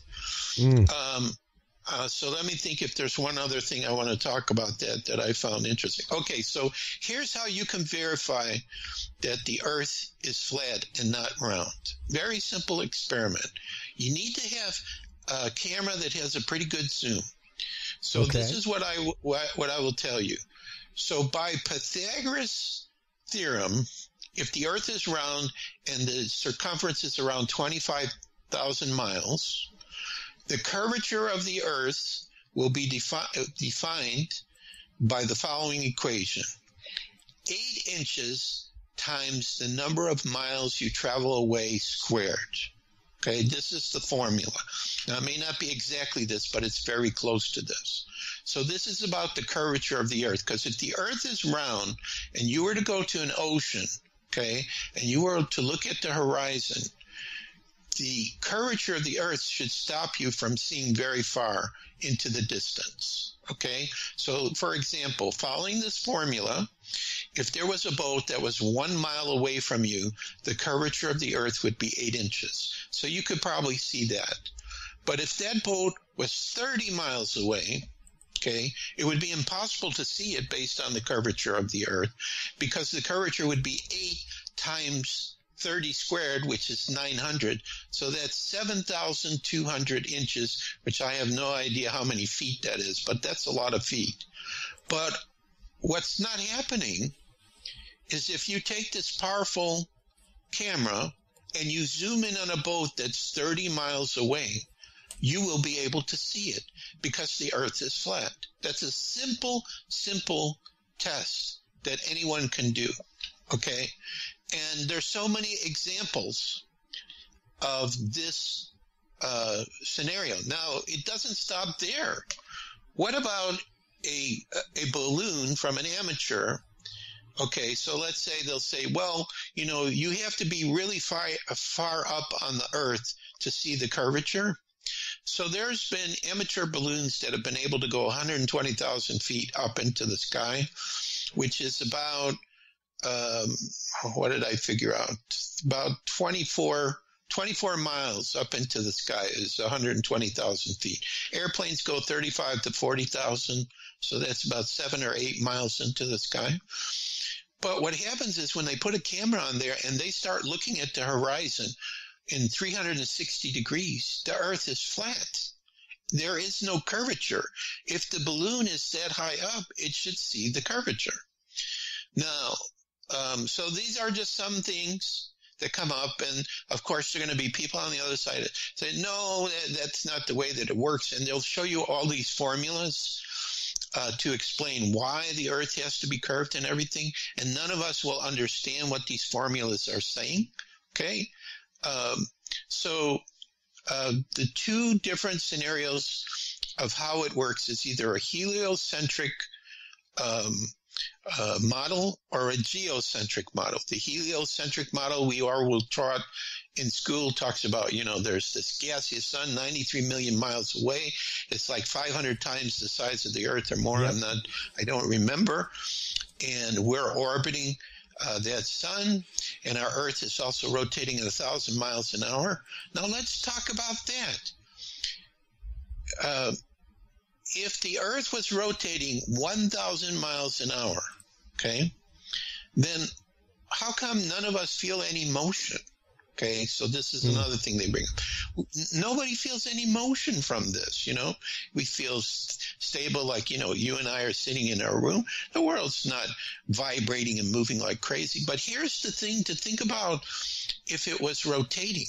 So let's say you have a plane that's flying in the sky, and it's going 600 miles an hour, which is usually the passenger, right? But the Earth is rotating at 1,000 miles an hour, okay? So why doesn't the plane have to wait for the Earth to rotate in one direction? In one direction, you'll be going with the Earth, so you'll be able to arrive at your place, which I think is heading towards the east. I think the Earth goes from east to west, but I'm not sure. But it rotates in one direction. I believe it's from east to west. So if your plane is moving towards the east, then it's going to go with the movement of the Earth, and you'll get there. But if you're going in the other direction against the rotation, you literally would have to wait for the Earth to rotate, which could be like 17 hours, 18 hours, 20 hours, until it rotates, because you won't be going fast enough to intercept the speed that the Earth is moving at. So I don't know if that makes sense or not, but it made a lot of sense to me. Another thing is, if the Earth is rotating, and I'm probably going to do a really bad job on the pronunciation of this word, Coleus effect, I think it's called. The Coleus effect is that if the world is rotating, you have to compensate for that rotational movement, okay? And if you talk to an airplane pilot and say, you know, we have this effect, when you're flying your plane, do you have to do something different in order to compensate? No, we don't do anything. And that's not including asking the pilots, when you're in the plane and you're flying above the Earth, do you see the curvature of the Earth, or is it flat? And some pilots will tell you it's flat. As a matter of fact, I saw on a video, and I don't know if I'll have that document to show in the ebook, where for the airline pilots, it actually says in their manual, the Earth is a flat surface, non-rotating, so that the pilots know they do not have to do anything extra when they're flying their plane. Now, some people might also say, well, I go on a plane and I look out the glass window and it looks like, the surface is curved. Well, what, again, has been told, and again, all these things I'm talking about, yeah, there it is. So I think I pronounced it correctly. Thank you for bringing it up, Christopher. You're welcome. So, these are just logical things to look at, to think about, and it doesn't even go into the more advanced aspects of the Earth. And I'm not going to explain this. I'm just going to say it, but it will be fully explained in the ebook. There is a good possibility that the sun is not 93 million miles away, that it is a light in the sky and not a gaseous ball that may be less than 80 miles above the Earth, and the moon is the same. They're both small objects. According to Mark Sargent, who I'm transcribing his interviews, he said the consensus based on the flat Earth researchers is they're only 50 miles in diameter. They're really tiny, but they are a source of the light. And it's a very sophisticated system that explains this. And the last thing I would talk about is the dome. Okay, they're saying that there is a dome that covers the Earth. That's kind of what you're showing. They call it, some people say the dome is called the firmament. Some people say the sky is the firmament. But this is kind of a quick overview of what we're talking about with flat Earth. And that I think I remember, I have to research it. You're the first person I'm sharing what I'm hearing about. So I'm not an expert on any of this, but I think they said Project Fishbowl, which was in the 60s, they were firing nuclear weapons up at the dome, and they could not penetrate it. It is impenetrable, which means that no one can leave this planet. That would explain the massive number of aerial nuclear tests that were done. Yes. Which they stopped when they found out, strontium-90 was just raining across the Earth and getting into children's milk and stuff like that. Right.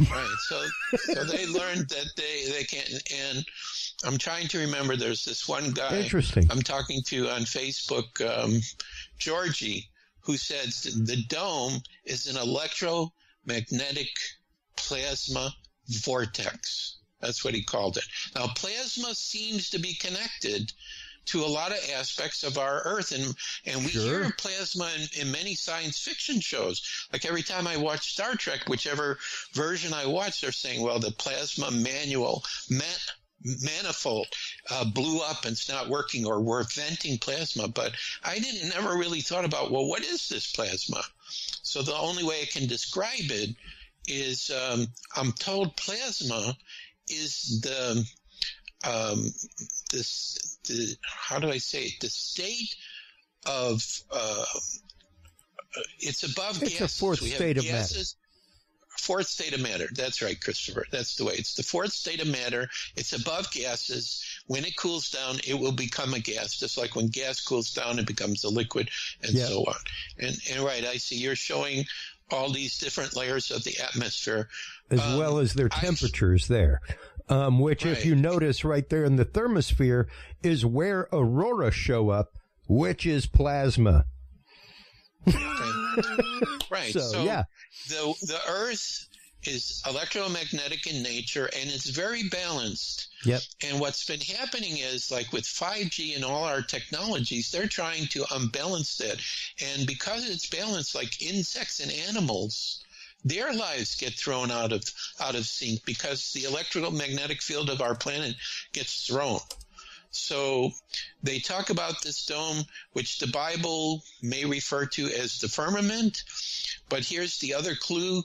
It says in the firmament there are the waters above and the waters below. So apparently below the dome and possibly below the stars in the sky, which could be held within the dome. Some of those stars, especially the pole star, which never moves, by the way, it is directly over where the North Pole is in the flat Earth, which is at the center of everything. Okay, so essentially, the flat Earth model is saying that we live on a flat circular disk. It is not moving. The sun and the moon are little tiny lights in the sky that are above us, which are probably plasma. I saw a video by a person named R. Foster done in 1965. I think he was a professor, but he was also a scientist. And he told ABC Australia, the moon is plasma and we will never land on it. So if that's correct, that means everything NASA has shown us about landing on the moon and the whole thing, they staged the whole thing. They staged the whole thing. And the other thing that doesn't make any sense, if you look at video from the moon, is you can't see stars in the sky. You see the Earth in the sky, but you don't really see stars when they're on the moon.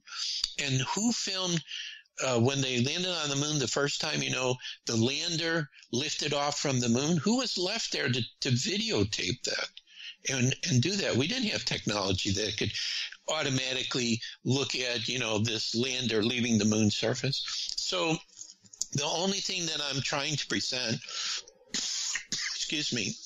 by this is there could be a totally different perspective about how our planet works and our Earth. Yeah. And then in the next free ebook, I am going to present beyond what I'm talking about. I'm going to go through like things to do with the sun, with the moon. Gravity also doesn't work the way that we've been taught. All these things. I'll talk about what we are taught, and then I'll compare it to the flat Earth model. And everybody just decides for themselves if it makes sense or not. But the whole key to this is that if they're teaching us lies in school. They're telling us lies from the government. They're telling us lies in the media. They're creating shows and movies to convince us that these lies are true. What else are they not telling us the truth about? And there's a lot of people who say that the major challenge that's going to happen for most people is that when they learn the true history of our planet, the true nature of our planet, that in truth we are divine children of God, our souls is a piece of Creator. When all this comes out, the spiritual information, the cosmic information, the information related to other advanced races, these galactics, as I like to call them, when all of these things start coming out, a lot of people are going to have great difficulty with it. And so that's why I think people like you and I, Christopher, and many others who are on their own spiritual path or feel like they're light workers, that's why we're here now, is to help ease people into these other possibilities, which could literally be the truth. So before I started the book, I wasn't sure what to do about flat Earth. I mean, I've heard about flat Earth for a long time. And Mark Sargent, who was one of the first to come out and do like podcasts about flat Earth, he said in the beginning, and this is another thing that I think is a clue to it. In the beginning, when they came out, they got support. They were not canceled. They were promoted from like 2015, 2017. There wasn't a problem. But if you go on like YouTube or you go on Google, which are two main, like search engines to find information or videos, the only thing that comes up is denials why the flat Earth is impossible. Is explanations how, none of this is true, and they're laughing at it, or they're highly critical of the individuals who have come out. I know Eric Dubé, who is considered one of the experts that I had brief contact with. YouTube has shut down. He claims YouTube has shut down everything that he put up. He had, hundreds of thousands of people following his information.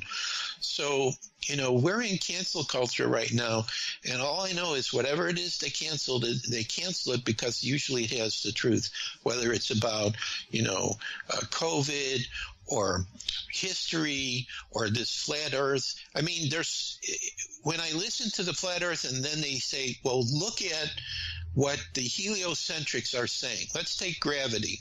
This will be my last example. Sure. And I think we should move on to something else because I think people get the idea. So with gravity, according to what I was taught in school, the reason why I don't float away is because we're on an Earth that's a huge mass, and gravity is pulling me towards the center of the Earth, so I don't fly away. Although helium, for some reason, has some property that it can float into the air, right? But here's the inconsistency, and this is what Eric Dubé pointed out. But they also say gravity is what holds the planets in their orbit, right? But sure, this is a different kind of gravity. This doesn't work the same. Because if gravity worked the same as it did on the Earth should go and go into the sun and be destroyed. Because the sun is much larger and huger than the Earth. It would have a greater mass than the Earth, and that's not happening. Or the Earth should circle the sun and then lose its orbit and fly away. Or if that's the right way for gravity, then how come we're not floating above the Earth? So there's two different definitions of gravity which don't make sense. And his explanation is density, that the reason that we stay on the Earth is because we're more dense than the air around us. So that's what keeps us on the Earth. That's why a balloon will go into the sky, because its density is lighter than the air. As a matter of fact, he shows on a video where they put a balloon with a certain amount of helium and a certain amount of air, and it literally floated without movement above the floor of the room it was in.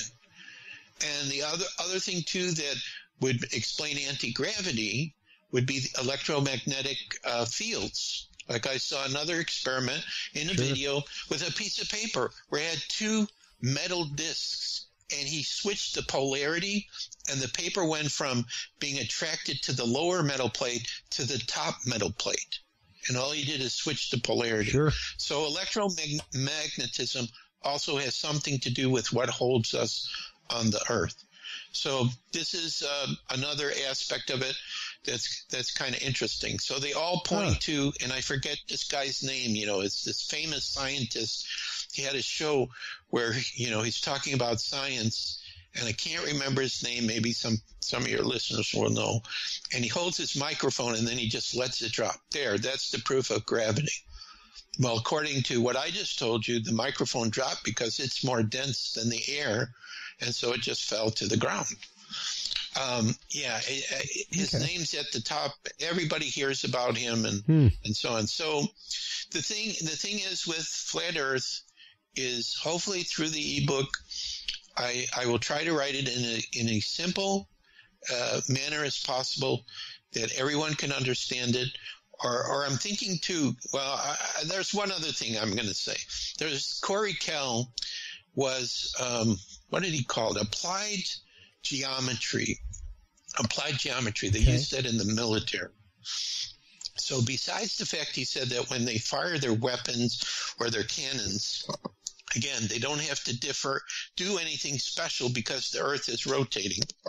They just, I think they call lines of parallel or something. That's their technical term. They focus on the object that they want to fire at, and they have a system with applied geometry to make it work. So he said, this is the key. He developed, and he said it costs like only $150 to put this equipment together, an equipment that could measure the angle of the sun in the sky. Okay? So this is the simplicity of his test. If we are on a round globe, the maximum angle that the sun could be in the sky, okay, based on being on a circular planet, would be 45 degrees in the sky. That would be the maximum. However, during the summer, he has measured angles of the sun greater than 45. I think he said up to 57 degrees. He said that right there absolutely proves that we are not on a round planet. And also, it somehow proves that the sun is not that far away. It's not 93 million miles away. In the ebook, there is another man that I transcribed his whole video. It was very interesting. He explains one scenario exactly what the sun is, and it will blow people away when you hear that. So it's even more than just plasma, just the way that it may be manifest and how it's moving in the sky and the whole thing. So Corey Kyle says the sun, if you understand the sun and you understand its movements for the seasons and how we see its sunrise and sunset, that's the whole key to understanding the flat Earth. That will demonstrate the flat Earth is totally correct. So there's some little tidbits. I don't know if they made sense or not. I'm not here to convince anyone that this is the way it is, but I'm going to tell you, if you contact me through email, crystalskullexplorers@gmail.com, and you say, Joshua, put me on your list for your new free ebook, when it's done, I will send it out to you, and you will be blown away because there's so much more beyond what I've talked about. This is just the tip of the iceberg, okay? And there's one man, this guy I met on Facebook, who has like these reports he's written. Those reports are almost unbelievable what he talks about. And they come from ancient records that he has uncovered and translated. Ancient records from civilizations in the past. And what he's come out with is amazing. And one other thing, and I have this on my Facebook page. You can take a look at it, and a lot of people yelled at me and said, this isn't correct. You need to scroll down more. It's a little ways down. Okay. Keep going. There's the map from the UN and the flat Earth. Keep going. Should be coming up pretty soon. Too many things on skulls here. I must be into skulls. You're into crystal skulls for some reason, Joshua. Oh, that's the North Pole map. There it is. Okay, perfect. So just hold right there. So this is Devil's Tower, right? So there are some people in Wyoming who claim underneath Devil's Tower they've actually found some kind of root system. And so, again, based on the videos that I've been studying, Devil's Tower was a huge tree when our planet was not carbon-based. It was silicon-based, and the top part of it was cut out. So this is another thing. It's not directly connected to the flat Earth, but it is connected to how the Earth was a long, long time ago. And this would be a time when giants existed. So many different things that are coming out, incredible things. So, you can just put it in your back pocket and say, hey, that's an interesting story. Or, yeah, maybe there's some truth to this. Now, one last thing I'll mention in the free ebook, I said, I believe the galactics will know exactly what's going on the Earth.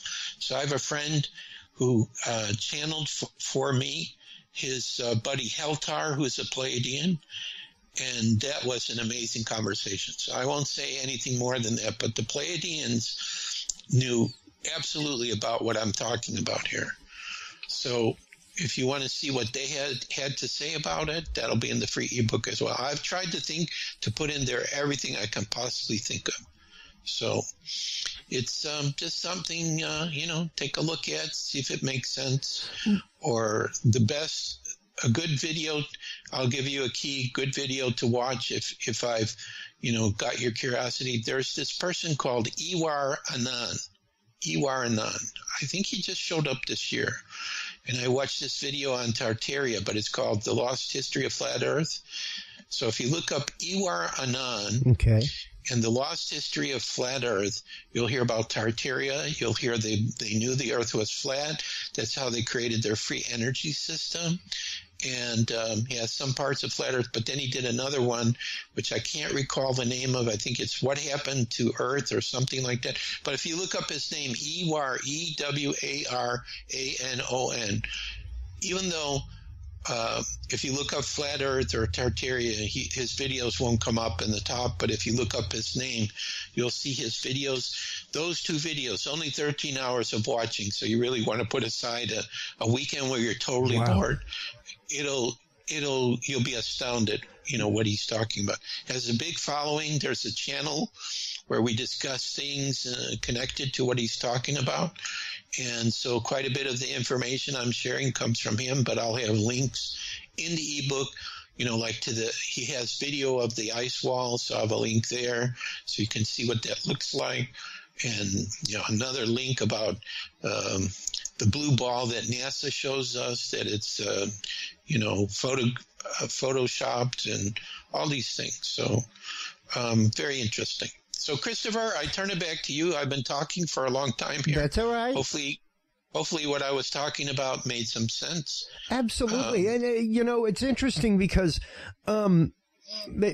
earlier you made mention of you don't know why this information has found its way to you.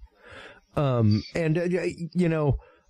like our guest just before you was talking about, manifestation, I think, is a big part of that. And especially your relationship with the crystal skulls, the medium of which they're made. And just that kind of esoteric knowledge to begin with, and being open to that. I think you've kind of manifested that path before yourself. Right. Well, it was interesting because as an author, the way I learn is I ask a lot of questions. And even with one of the people I talked to who's very well respected, I was asking questions and surprised I wasn't getting answers. Okay.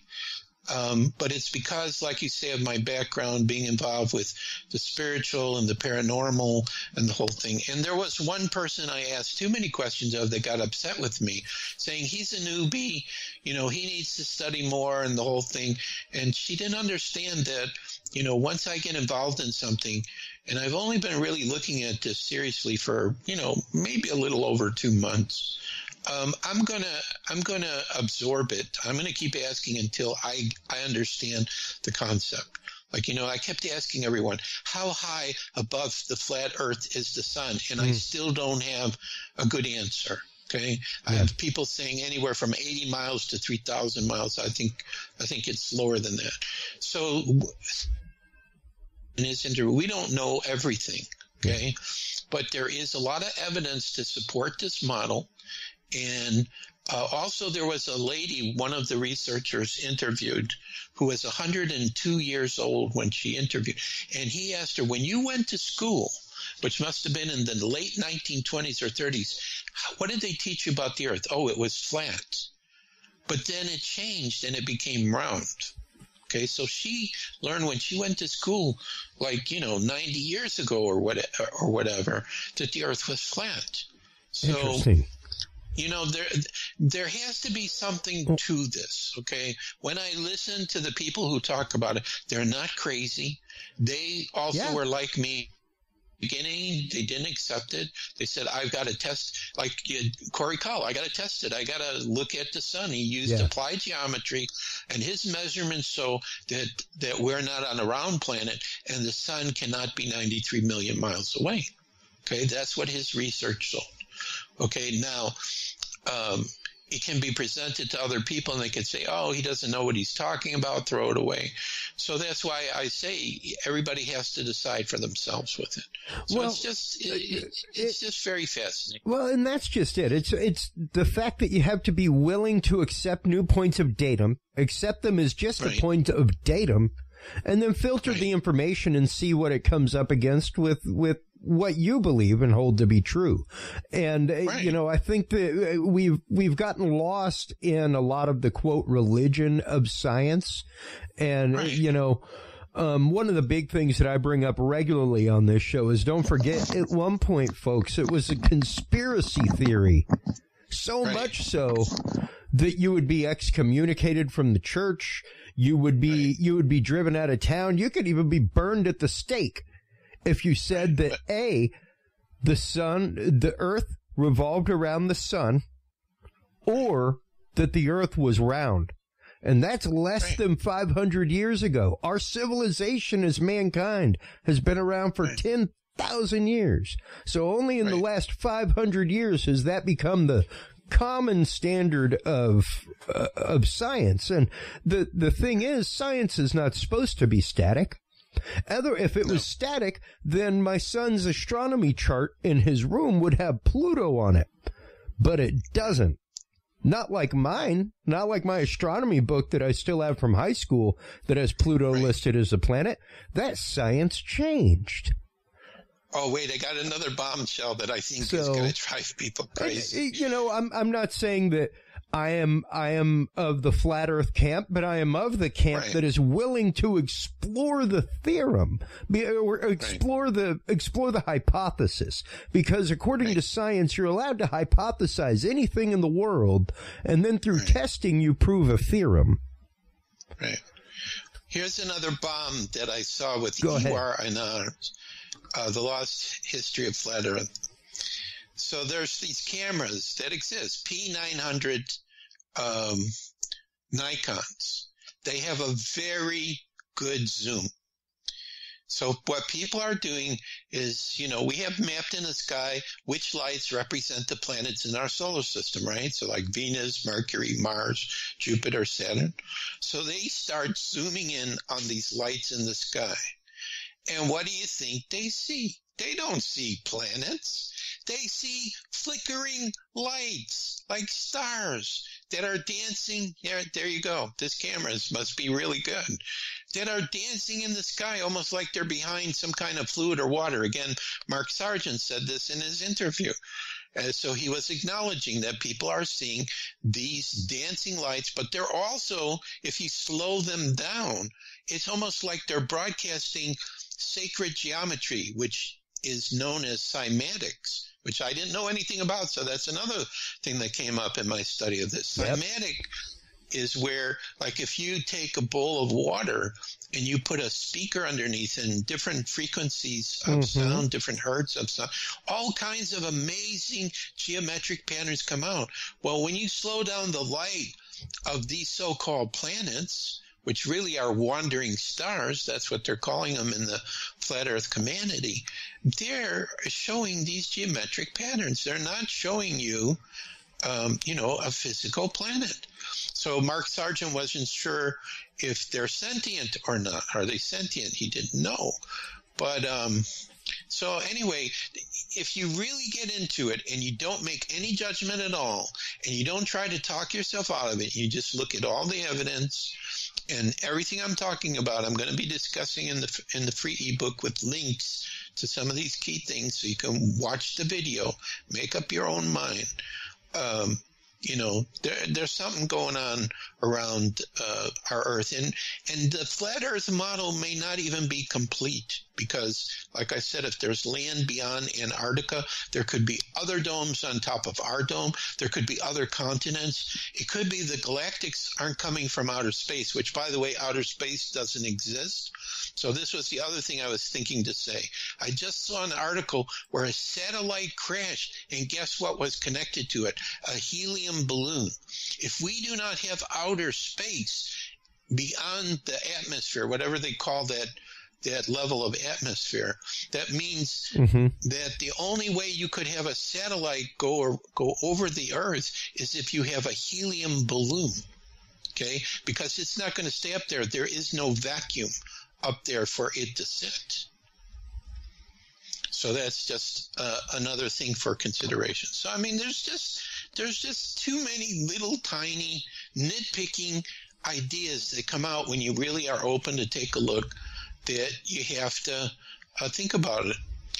And also, of course, the dome keeps all the atmosphere around the Earth so that we're secure, but I would call it the Petri dish syndrome. If you create a Petri dish and you put things inside and you let it grow and so on, it could be very well that that's how our Earth is. It's a self-contained system, like the Truman Show almost. Like sure. That movie we show. Like a biosphere that you'd go out and buy on Amazon or at Sharper Image, that's got like little swimming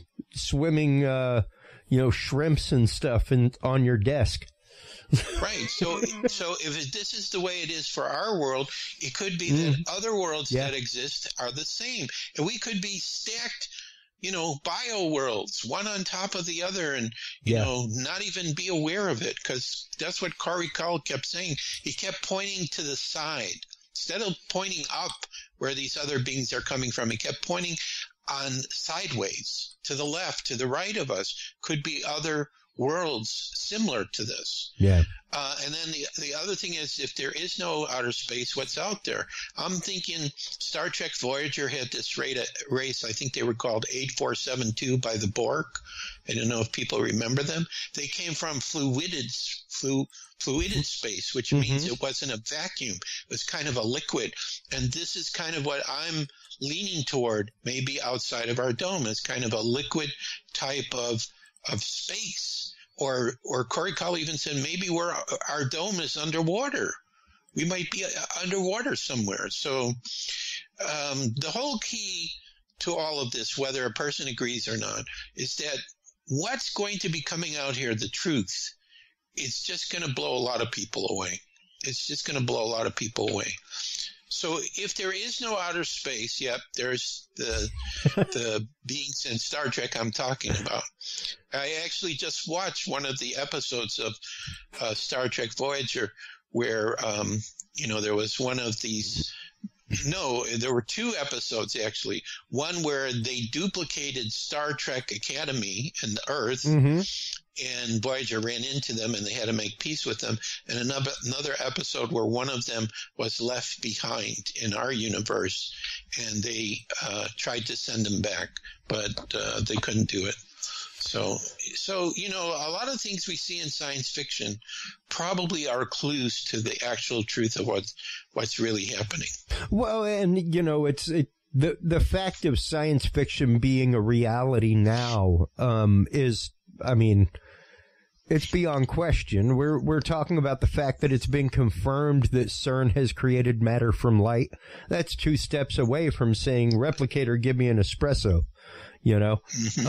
So we're already talking about the fact that we can have,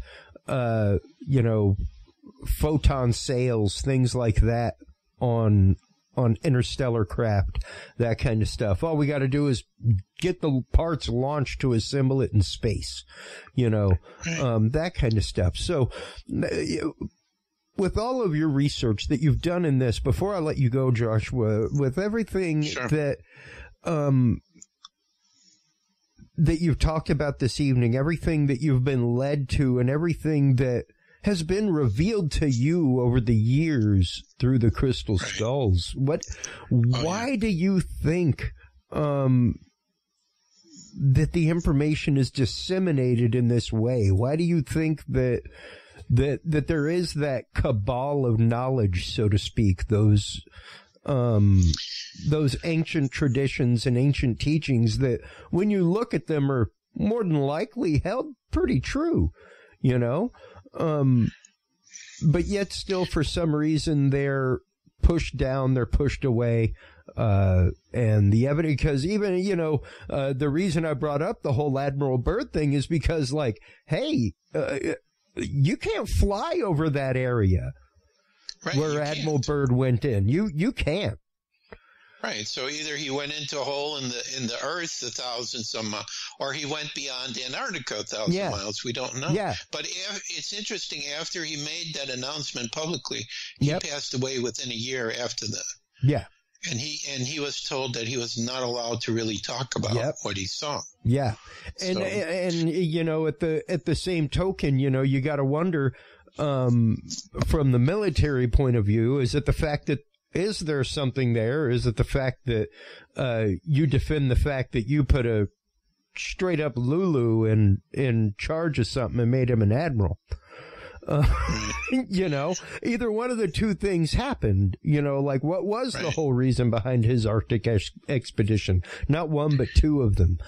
His flight, everything. So the debriefing with the president, all of that. So It's interesting, and it's one of those that, yeah, unfortunately, these are not the things that we are taught in our standard history class. These are Right. not the things, and here recently, my wife is busy researching a book right now that she's writing.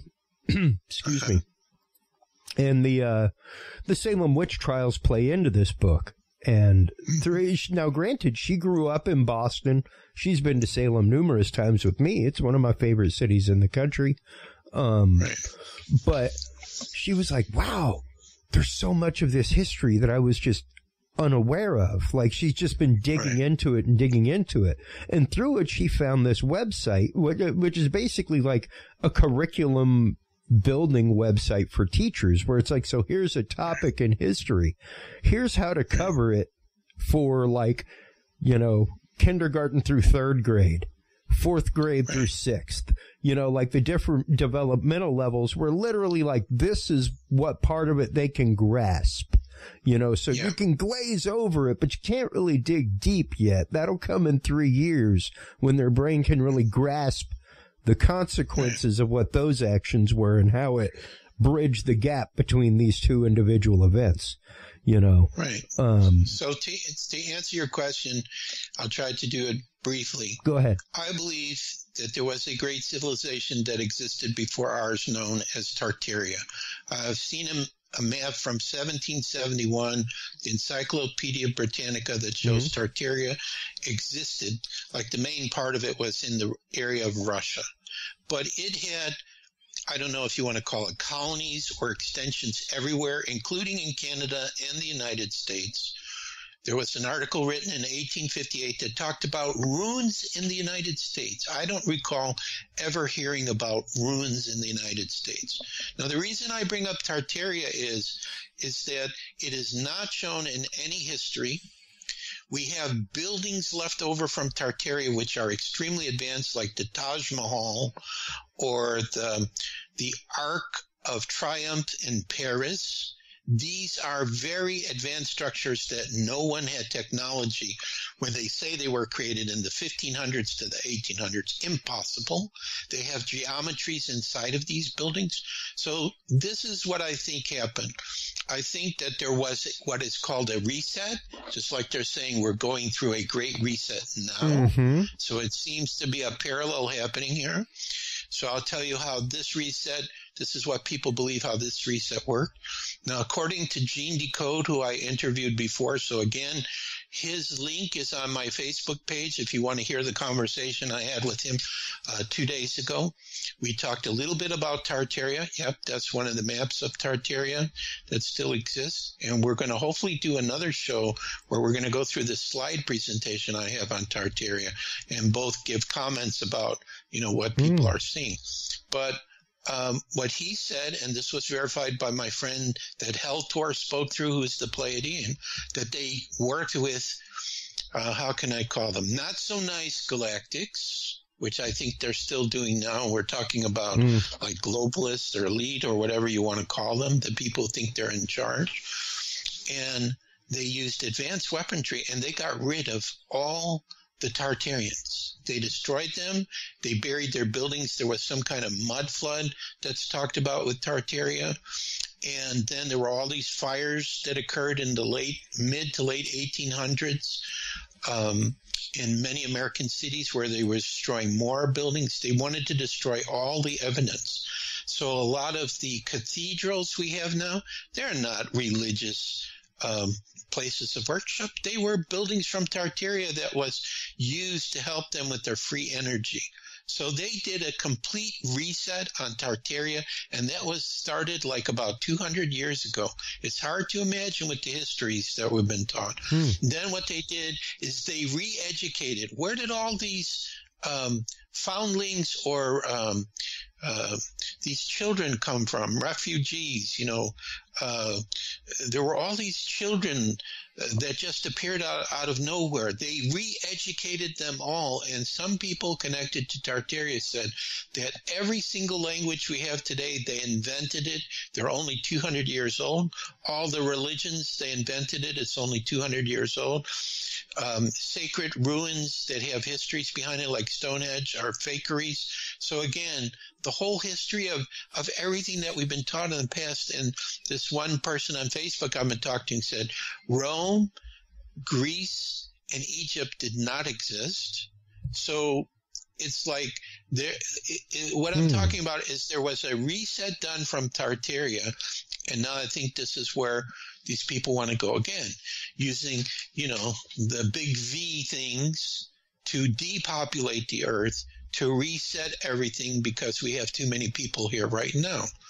Now, what Gene Decode and I talked about, however, is, and also Heltor confirmed this, divine intervention is going on right now. The earth is not going to be allowed to be destroyed. The earth is not going to allow it to become a prison planet.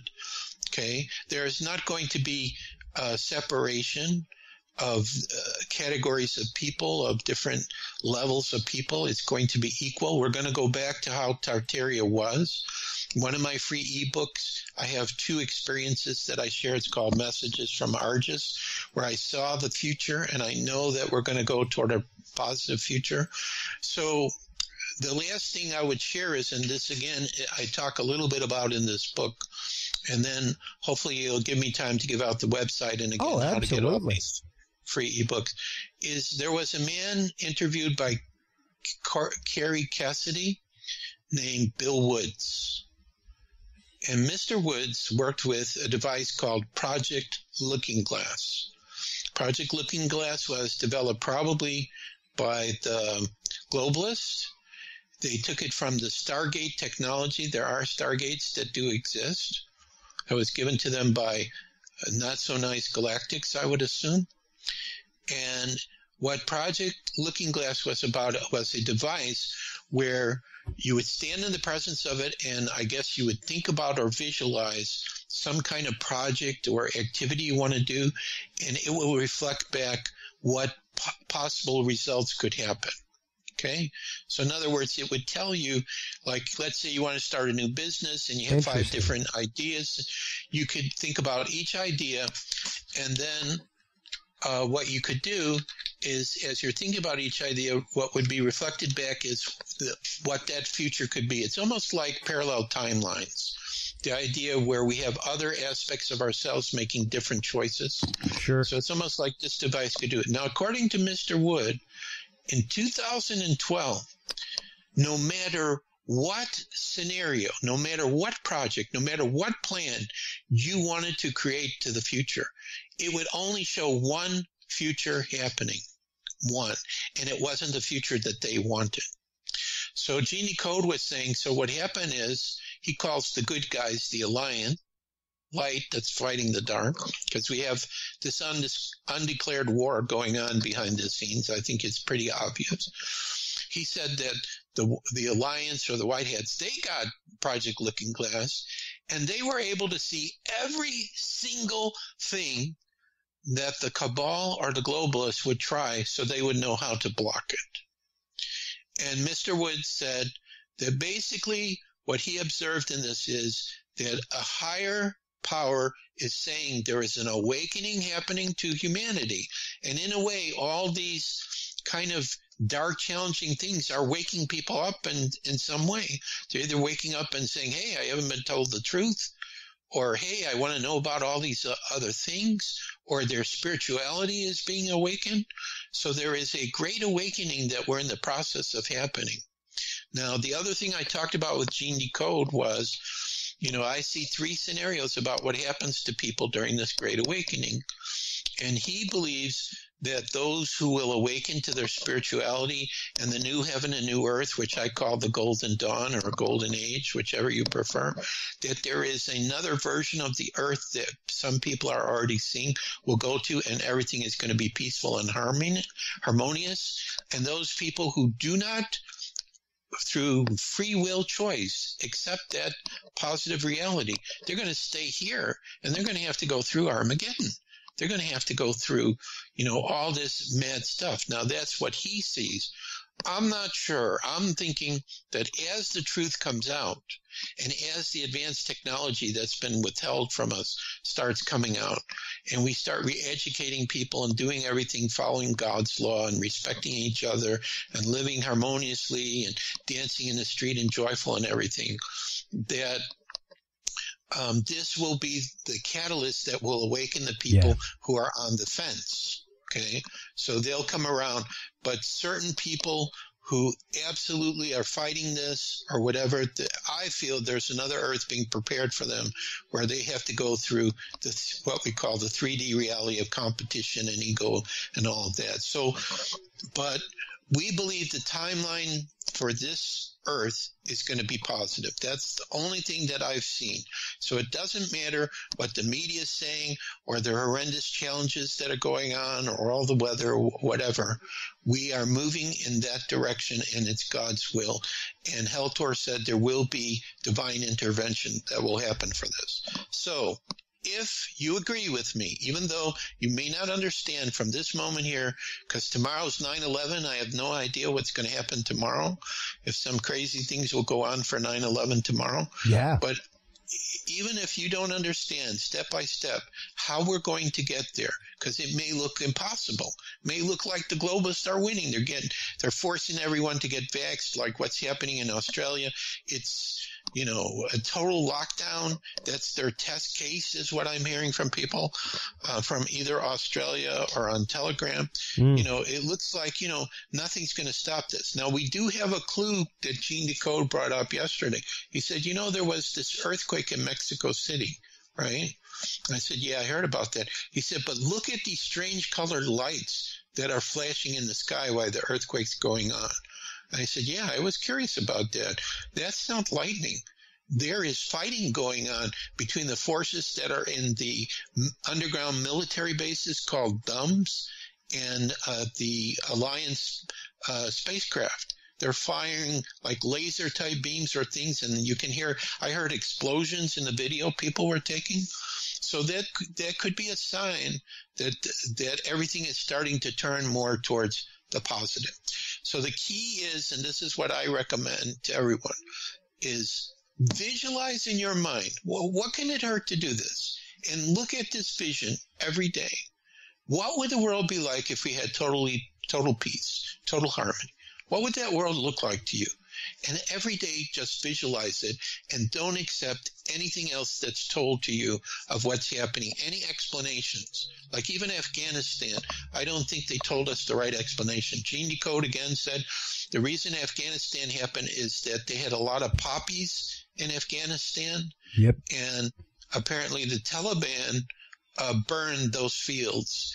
And the globalists lost another source of drugs. Myanmar was another place they were getting drugs from, and that got taken over by the military. So see, there are things going on in the world that, the media is going to say, well, Biden blew it and it's this, but maybe there's other reasons for it.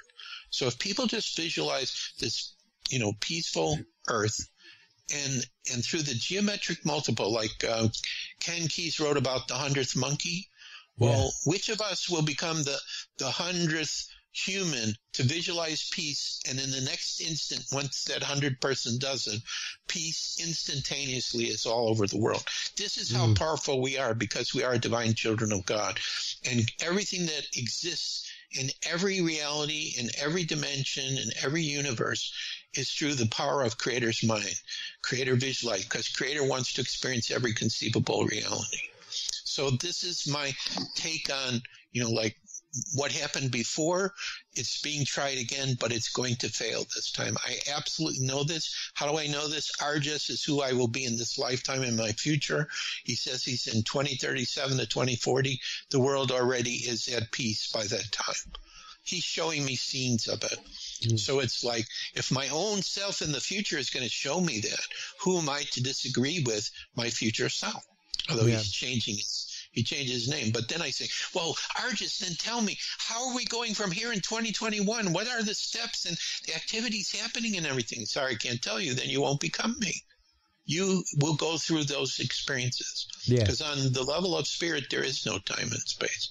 So that's how I could have such a communication.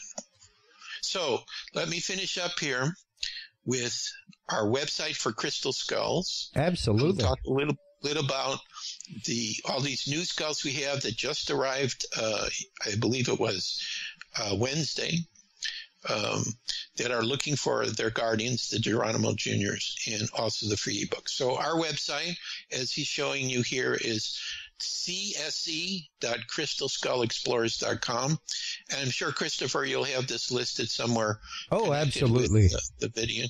So this has our information. There's another one I may send you that has some of our free ebooks. It's on our new website, but it's not done yet. So I won't. Great. And I don't even have it memorized, so I can't give it out yet.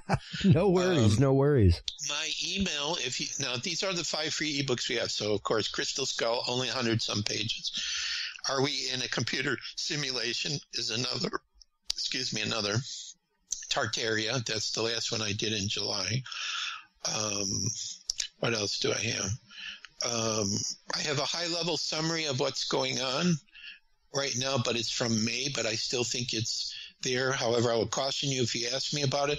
It talks about the light and the dark, and I tried to stay away from the horrific stuff that I believe is going on as much as possible, but a lot of people don't want to read about it, so you may not like that one.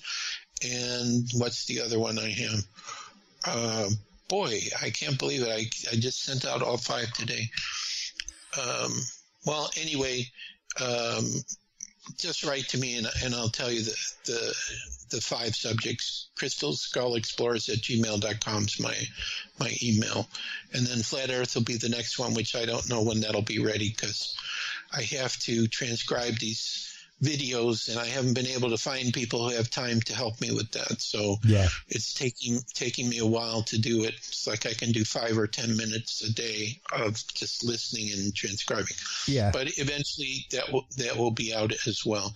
And the last thing I would say is really, and again, Gene Decode and I, we talked about this too, so you can listen to that interview on my Facebook page, which do you have that link there? Yeah, I see. I don't have it memorized. Facebook.com/JoshuaShapiro.cse. So all the radio shows I do are on there. A lot of stuff about Flat Earth is on there. The interview with Gene Code I just added. The Crystal Skull I added today, and that one just went today. It's really amazing when it happened. That one there where you see the Star Fort in Tartaria, that's the link with Gene Decode's interview. Star forts also exist. They were not forts. They look like stars. Advanced structures done by Tartaria also. So amazing stuff. So, feel free to chat with me, to ask for this information, giving out the best information that I have access to try to help people to understand what's happening.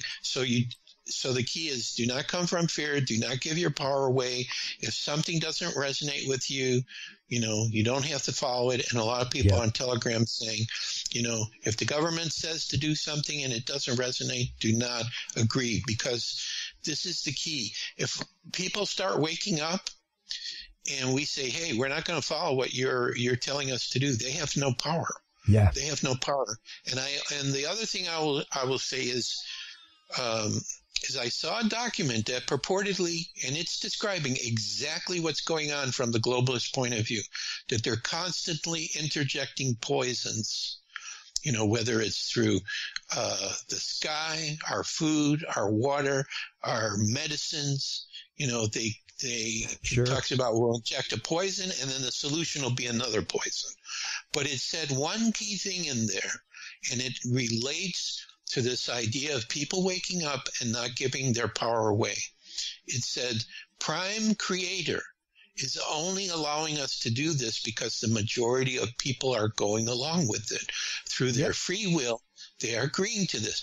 But if they decide of their free will that they're not going to follow this, then I will come down and intercede and you will lose everything.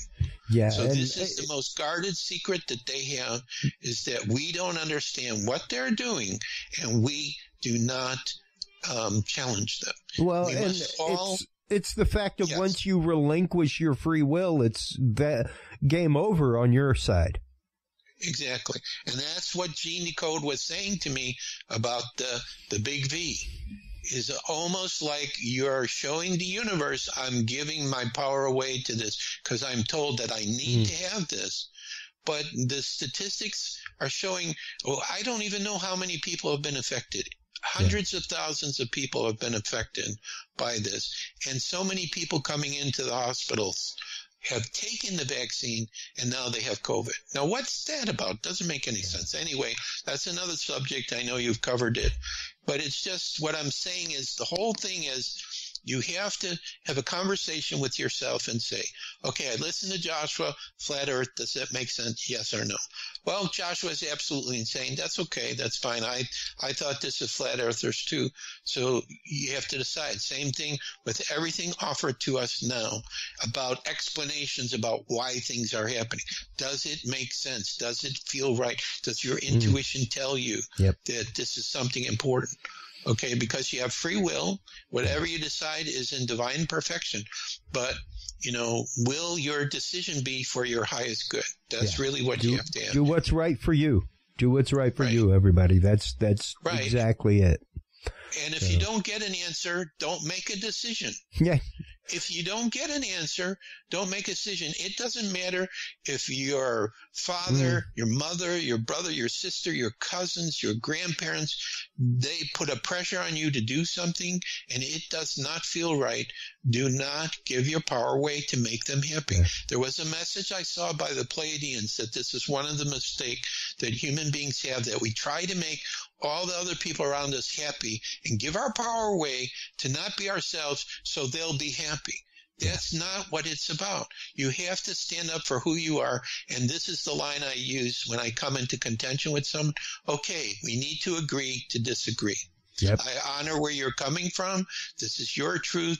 This is what you need to do. I send you my love. I honor it, but I agree to disagree. It doesn't work for me. And so I hope that you will do the same with me. And that's okay. And you can remain friends. Hey, you can remain family and agree to disagree. There are no two human beings who are going to agree point for point on everything. Even if you met yourself from a parallel earth, you will not agree with that other aspect of yourself on everything, because if you did, then there wouldn't be that other parallel earth. Yeah, absolutely. Okay? Joshua, thank you so much for taking the time to come back on the show. Once again, you are always welcome on the show. It's always a great conversation whenever we get a chance to talk, whether it's online or here on the airwaves. Please do hold the line while we close things out real quick. Thank you so much again. While you're online, checking out where you can get your own crystal skull, everybody, for your home studio, for your home, to start changing the way things are there. Stop on by csccrystalskullexplorers.com. csc.crystalskullexplorers.com is where you can go to check out not only the store and all the great crystal skulls that they have there, but also the 5 free ebooks. Go on by and check out the 5 free ebooks. I'm here to tell you there's some amazing information in there. While you are online checking all of that out, make sure to stop on by the Dudes and Beer website, dudesandbeer.com.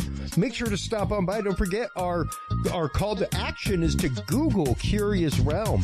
CuriousRealm.com is the website. You don't have to visit. Just Google it. Until next time, everybody, take care of yourselves, take care of each other, and remember, if you can't be good at it. We'll talk to you soon. Bye-bye. Thanks for listening to this episode of the Dudes and Beer Podcast. To listen to our streams or chat with us live, download the official Dudes and Beer app for Android and iDevices, available on Google Play and iTunes markets. For more episodes, content, and information, visit us online at dudesandbeer.com. You can also find our episodes on Breach.tv, iHeartRadio, Spreaker, SoundCloud, iTunes, YouTube, Stitcher, or your favorite podcast service. Dudes and Beer is a proud member of the HC Universal Network family of podcasts. For more about our sponsors and other podcasts on this network, visit hcuniversalnetwork.com. Thanks for listening, everybody, and until next time, drink responsibly.